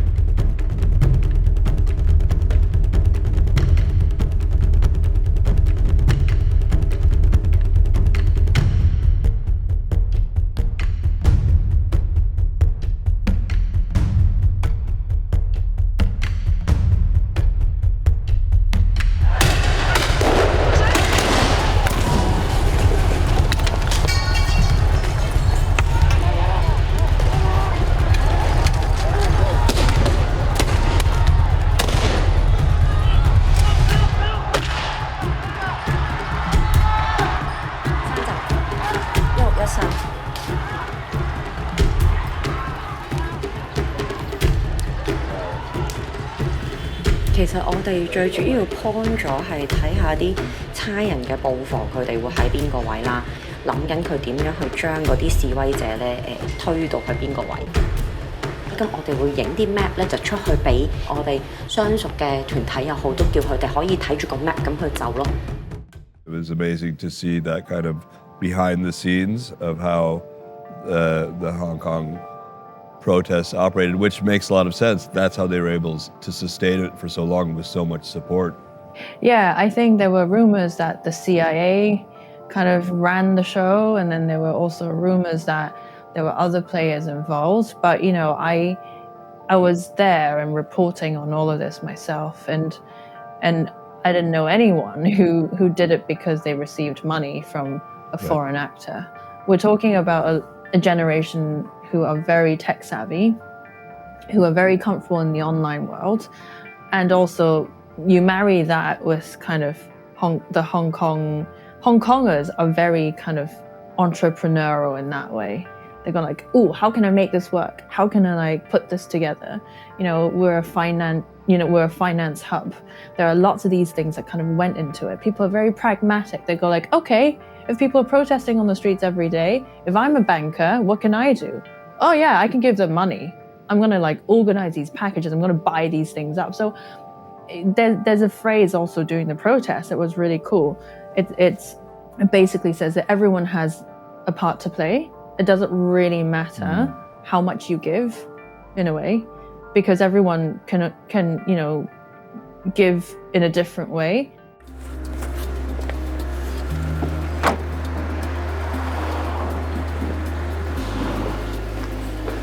機緣巧合之下，入咗嗰啲俗稱所謂嘅 TG group， 就接觸咗一班所謂嘅家長。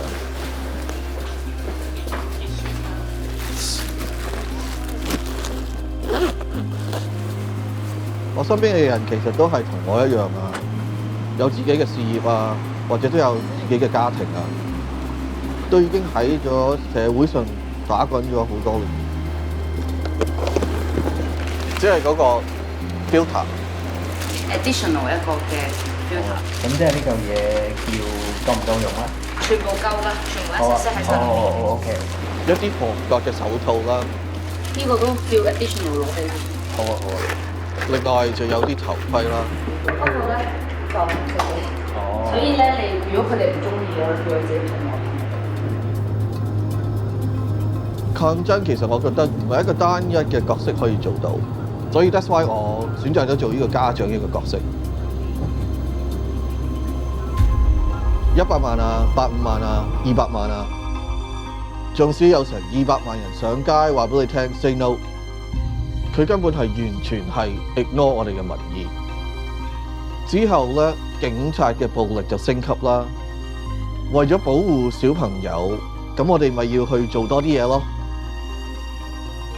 其實我哋係同一個獨裁政權打緊仗嘅。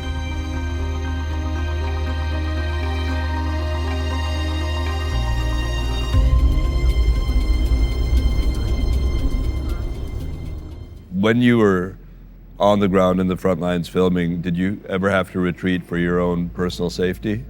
So when I was filming on the front lines, or when my team, we have a few members of the team who are on the ground all the time. There were multiple times when we had to retreat, or I had to say like, no, we need to get out of there. And one of the stories I can tell is during it was in the latter part of the film, during the the Polytechnic University siege. My assistant director of photography, Stanley Leung, and we were paired up, we were filming there, and things were getting quite bad. The police were coming in and they were about to kind of seal off the whole school. There was a lot of different messages being, on TV saying that, the police are saying that they would consider using live rounds, live bullets to clear the crowds if the chaos continues. And then they were demanding that reporters and journalists to leave. And so things were getting very dangerous. So I made a call at the time that Stanley and I should leave. There were a few different reasons. First of all, we were an independent team. We didn't have a news organization backing us up. So if anything happened to us, we would be on our own. And secondly, also because Stanley is a local kind of cinematographer and journalist who's in his 20s. And he's also kind of like the prime group of people that would get stopped and searched and arrested. Mm-hmm. just because, he's in that age group. And so we decided to leave. And I still remember just walking through the rubble in the only way we could leave. And the police were shining these lights at us and just saying like, hands up, hands up. And we literally had to walk out with both our arms up like this. They wouldn't let us film, they wouldn't let us do anything, and they pat us down, and they harassed Stanley. They were very mean to him, and I was very, very nervous. I was so worried that he was going to get arrested. He had footage on him, and thankfully we were able to get out. But that was a time I was glad that we pulled out, because if we would have stayed, I really didn't know what would happen.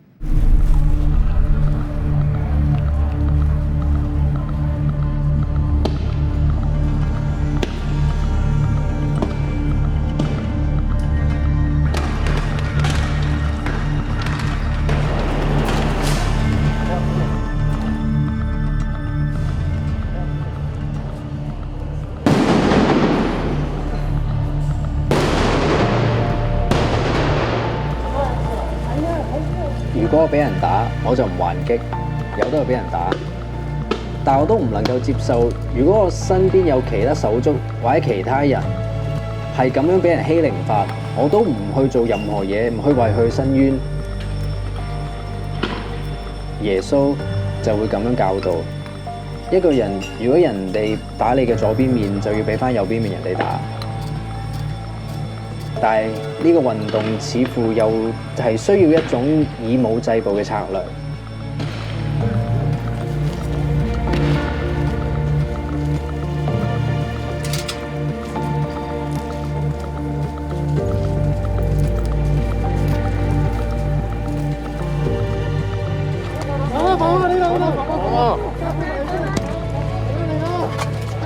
我嘅原則就係對等。對等武力。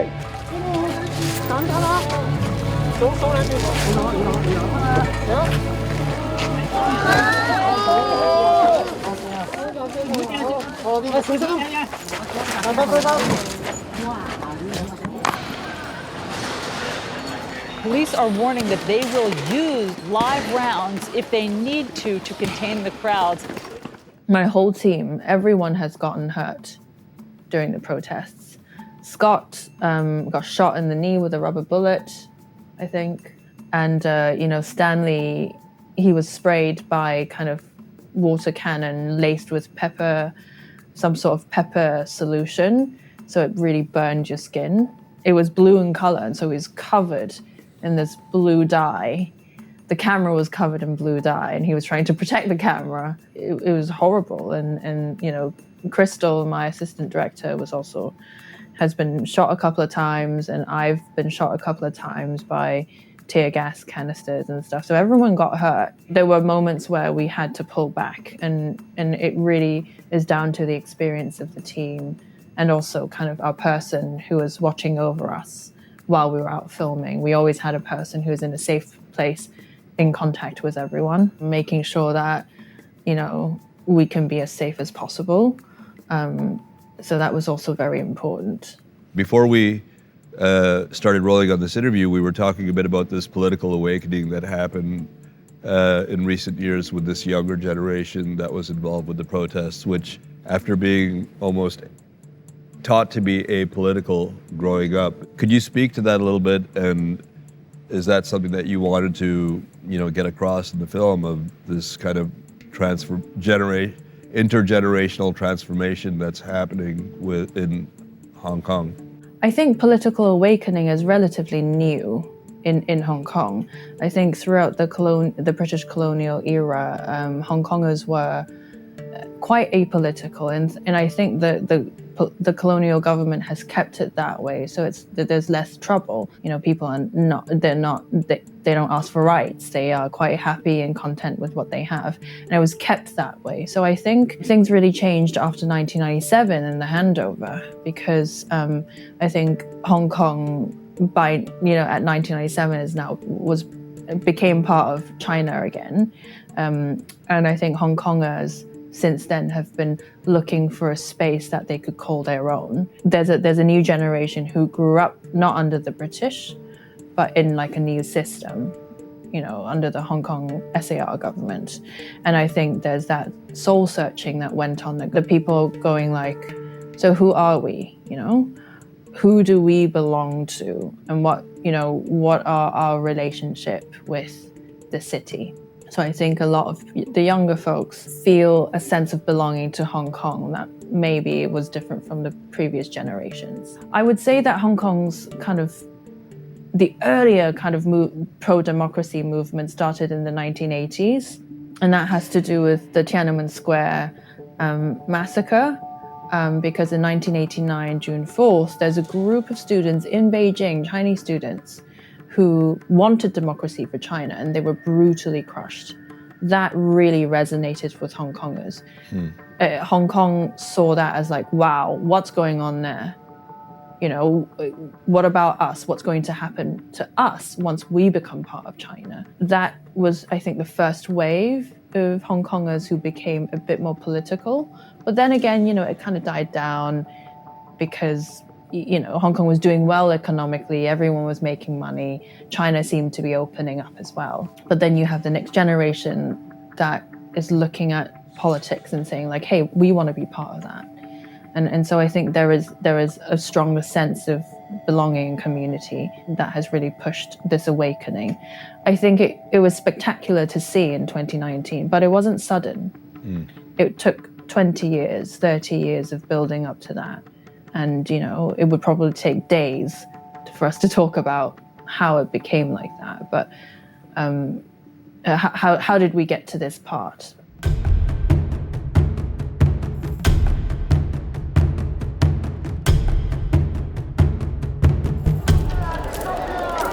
Rồi xuống啲啊！一排啊！繼續。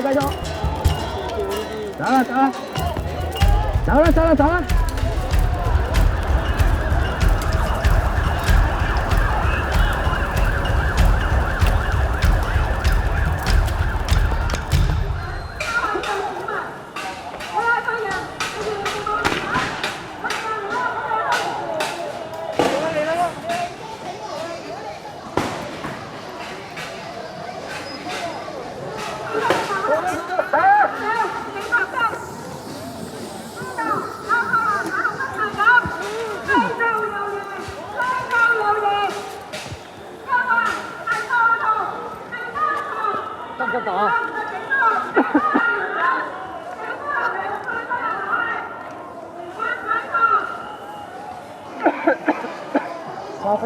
先，唔使。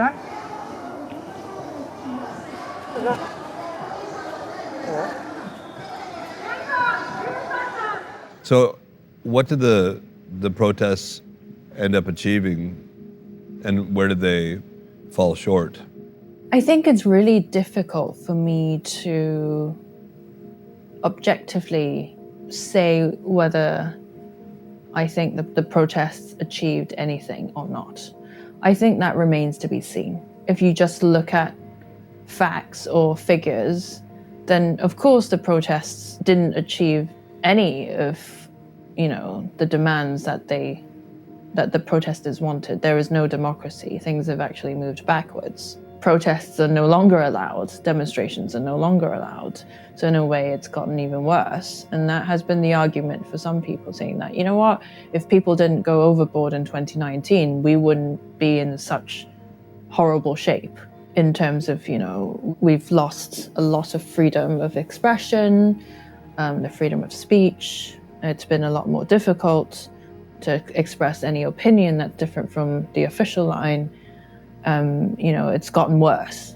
But then I think, no one predicted that the protests were going to happen in the first place. People had given up. But before 2019, there was a sentiment in Hong Kong where people just went like, yeah, we tried to do that whole umbrella movement, mass protesting in 2014. That failed. So, I think that's it. And then it was surprising when 2019 came along and, just millions on the streets saying no to the extradition bill. and then asking for democracy. No one predicted that.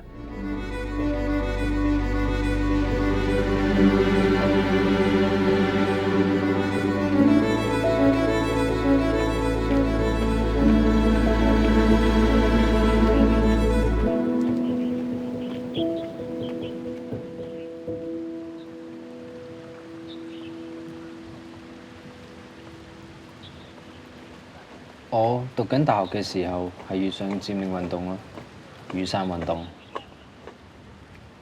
即係嗰個運動係失敗咗啊！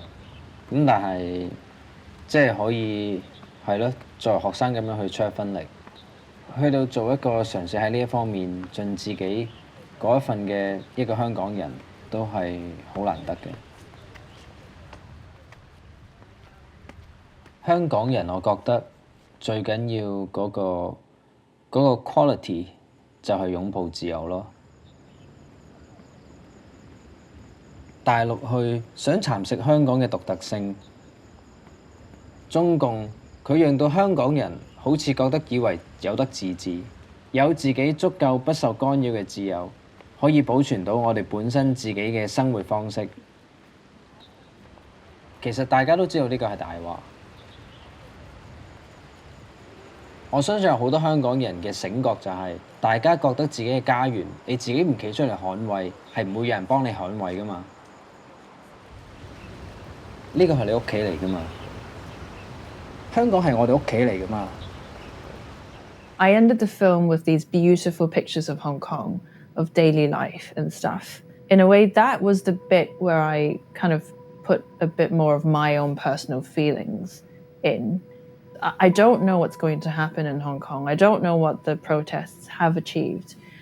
But I do believe that everyone still remembers the Hong Kong that we all love and the reason why people fight.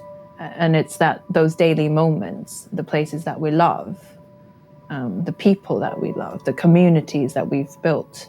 I think there are many different ways of continuing those things. And who knows what's going to happen in the future. Take off your journalist hat for a moment and your filmmaker hat, and don't worry about giving me an objective opinion on if the protests achieved or succeeded. Give me your subjective view on how you feel after these protests. It's been a tough 2 years since the protests ended. I think coupled with COVID, I think COVID just dampened everything, and COVID became a really good excuse to kind of make sure no one is out on the streets protesting. Maybe not an excuse, maybe it's maybe it's legitimate. People shouldn't be gathering in huge crowds on the streets. I do feel bleak sometimes, seeing how, the changes that has rolled into place since then. For example, there's a newspaper in Hong Kong called Apple Daily. It's been kind of basically forced to close down. There were editors and, the founder of the paper, they were all arrested, and quite a few of them are still in prison, awaiting trial. That has really clamped down on press freedom. People are worried about the education system. There's a lot of changes to the education system. There's an introduction of a new subject. It has to do with national education. I do feel sad and a bit depressed sometimes, but I think I was glad to have witnessed the protests, because that made me believe that Hong Kongers do care. Hong Kong always came across as a very kind of a place that was obsessed with money making. People are more interested in money than people. It's all about business. It's all about making money. It's all about millionaires and beautiful cars and stuff like that. It's very materialistic. But I think what 2019 taught me was that I was wrong about my city. There are lots of people who do care, and there were enough people to make this big deal and to voice their opinions. And I often kind of think back on that and try to hold on to that, despite things being depressing. Well, I appreciate you giving me an honest and personal answer to that question, because I was just trying to imagine what it was like for people, because it has to be incredibly daunting to be fighting for the rights you used to have that are slowly disappearing and vanishing, and the independence, whatever autonomy Hong Kong had before, and you're dealing with the Chinese state at the same time. I mean, looking into does it create a level of hopelessness for people within the protesting community, or does it give them, even more of a fire in their bellies that we have to continue this fight? I do think that right now the protests have definitely gone underground in a way that no one is out on the streets protesting. I don't think that's possible right now. And I do think that there's a very strong sense of hopelessness, which is why people are leaving.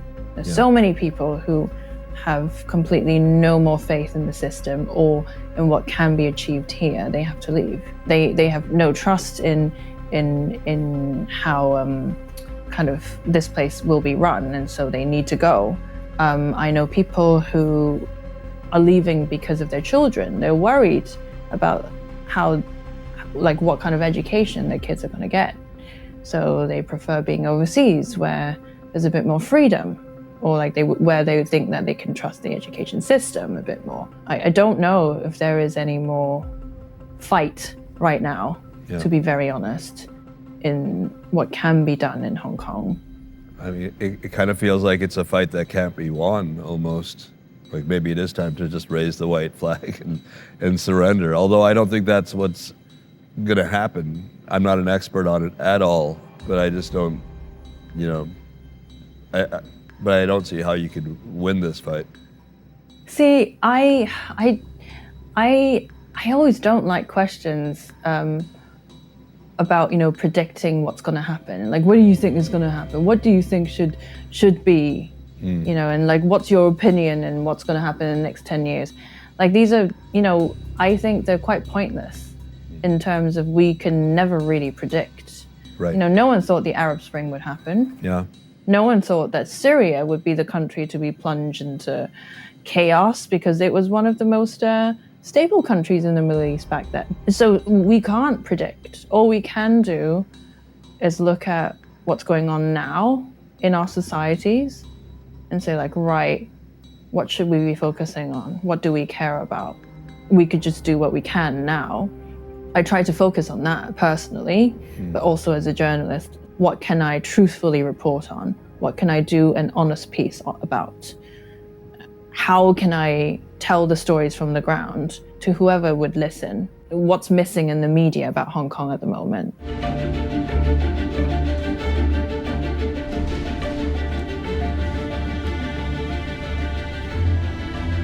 呢個城市好墮落，法律淨係制裁一邊，制裁唔到警暴嗰邊。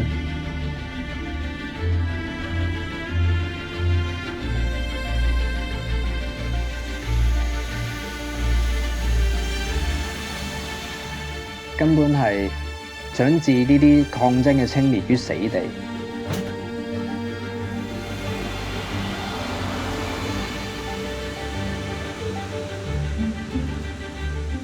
我探咗一個還押嘅手足啦，啱啱需要1日，佢就俾人拉咗啦。其他都會已經係探過，有啲成功擔保走出嚟。遲啲即係過堂或者上庭嘅時候，我都會去聽嘅。希望可以呢個官司快啲完結啦，真係太耐啦，其實都未判。佢家屬一路好擔心佢，掛住個仔咁樣。但係當然我哋都知道控方即係政府係唔會咁輕易放過佢哋啦，一拉就盡佢所能去即係去 charge 佢哋咯。其實有啲人承受緊嘅代價係好大嘅，唔緊要㗎咁樣，香港只此一戰㗎啦 ，win or die， 好有 passion 咁樣。去到而家呢一刻，自己都會諗，究竟係咪即係繼續咁樣抗爭落去，係咪真係有用咧？透過即係啲人坐監，係咪真係光復到香港？咁但係你唔出，你又甘唔甘心呢？ So one thing that's actually really kind of amazing is that the protesters in Hong Kong have changed the playbook of protesting, and you know the BLM movement here or globally at this point took a lot of cues from the organizational prowess of the protests in Hong Kong, and I think that's actually a huge gift to the protesting community around the world. It evolved protesting in a way.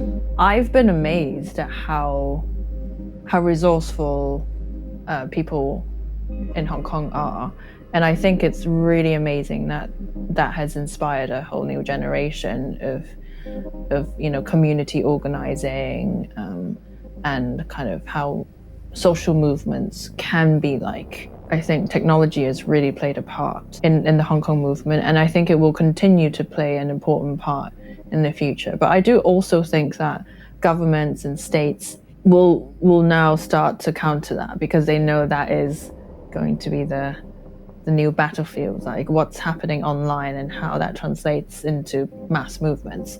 So I think there might be more surveillance, which actually it's already happening. There has become with COVID as well, there has been more surveillance in place everywhere around the world. And so I think it'll be interesting to see how everything plays out after when COVID dies down a little bit more and some things might start again.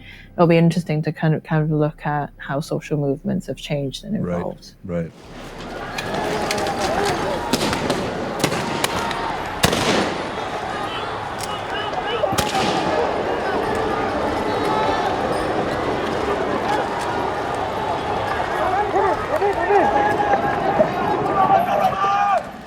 直至到嗰下啲速龍好近，我先知道，喂，原來嗰啲係速龍。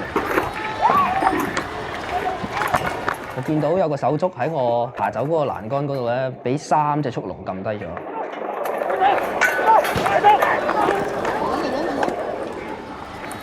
救唔到啦！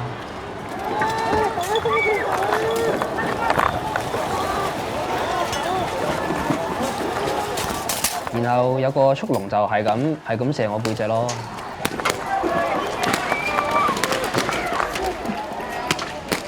不過其實冇乜感覺，嗰陣時因為腎上腺飆升，你唔會 feel 到任何痛㗎。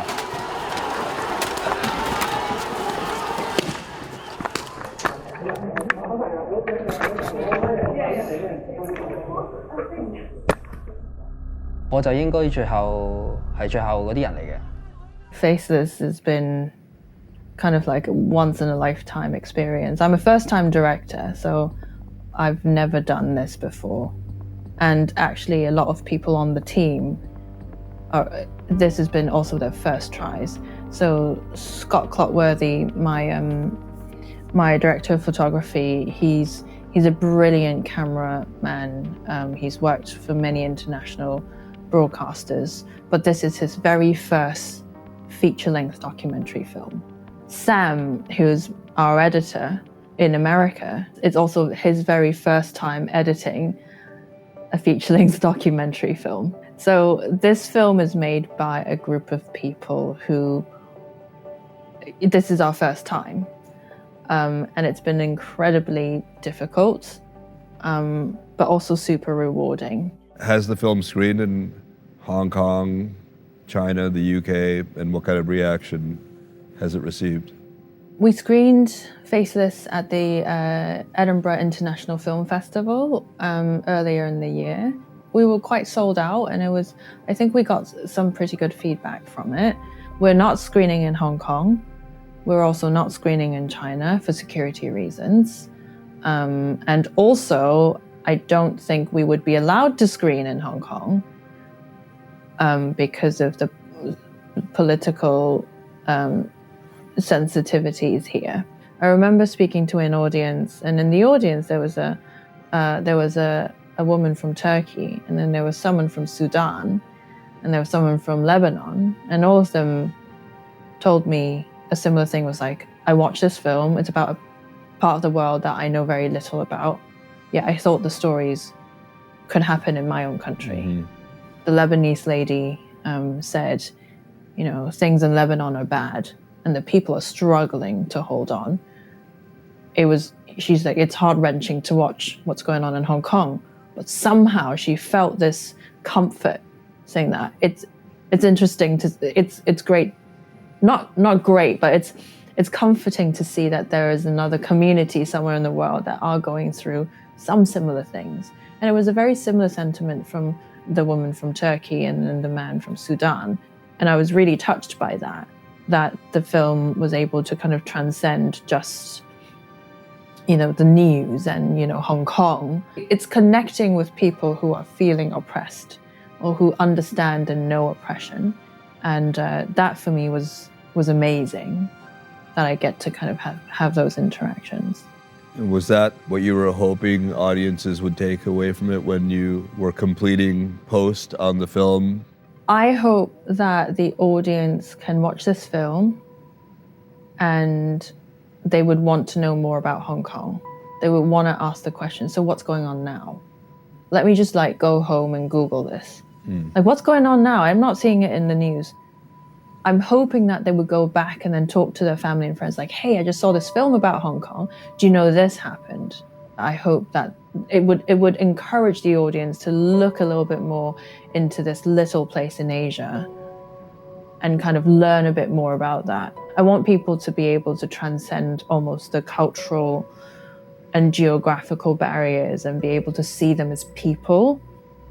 And I think that would be amazing if people come away with that, because I do think that a lot of the things that the characters in the film were fighting for are universal. They wanted freedom. They wanted, freedom of expression. They wanted to protect their rights. Some of them are basic human rights, the right to, a basic political rights, the right to vote, the right to kind of take part in their government. So these are universal, and I hope these things connected with the audience.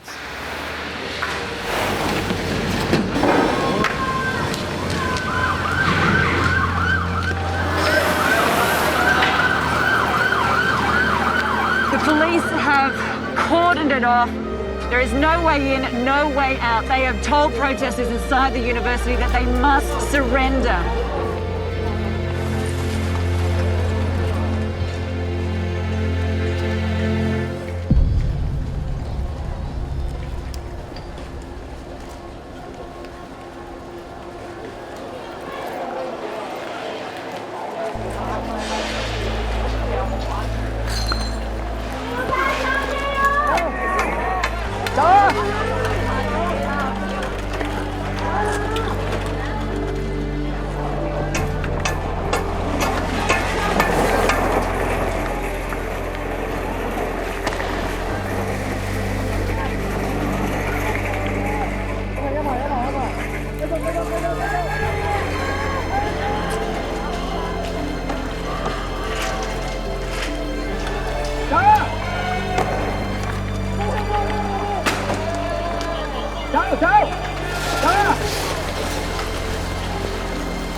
If you could just tell me a little bit about how life has changed in Hong Kong after the protests in 2019. From then until now, how has life changed?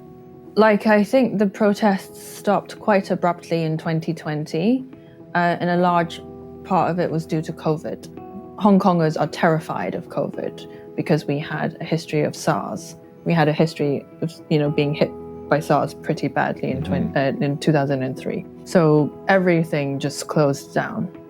People stopped protesting, and then quite soon afterwards, there were restrictions on gathering and stuff. What made also a huge difference was the national security laws. The law itself is quite vague and abstract, so no one really knows how is it going to be implemented. And that has a chilling effect, definitely, because now under the national security law, It bans secession, terrorism, and a bunch of those things. The penalty could be life in prison, and so the stakes are really high. I think the protests have definitely gone underground, if not completely stopped. Does it mean that people are fine with what's going on? Probably not. Hong Kongers have a great sense of humor. You can always, when something happens, you can always see memes pop up. People would say certain things and it's usually quite dry and sarcastic. So the government has also spoken up about, cracking down on what people say on social media. And they have definitely started doing that. And so that also casts a sense of fear in society.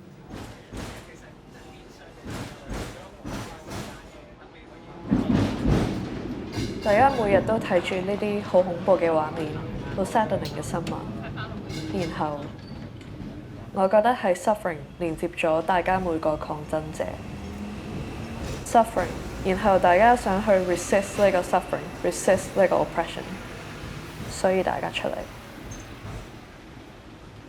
我覺得我哋係要一齊去承擔呢個痛苦，然後要繼續出嚟咯。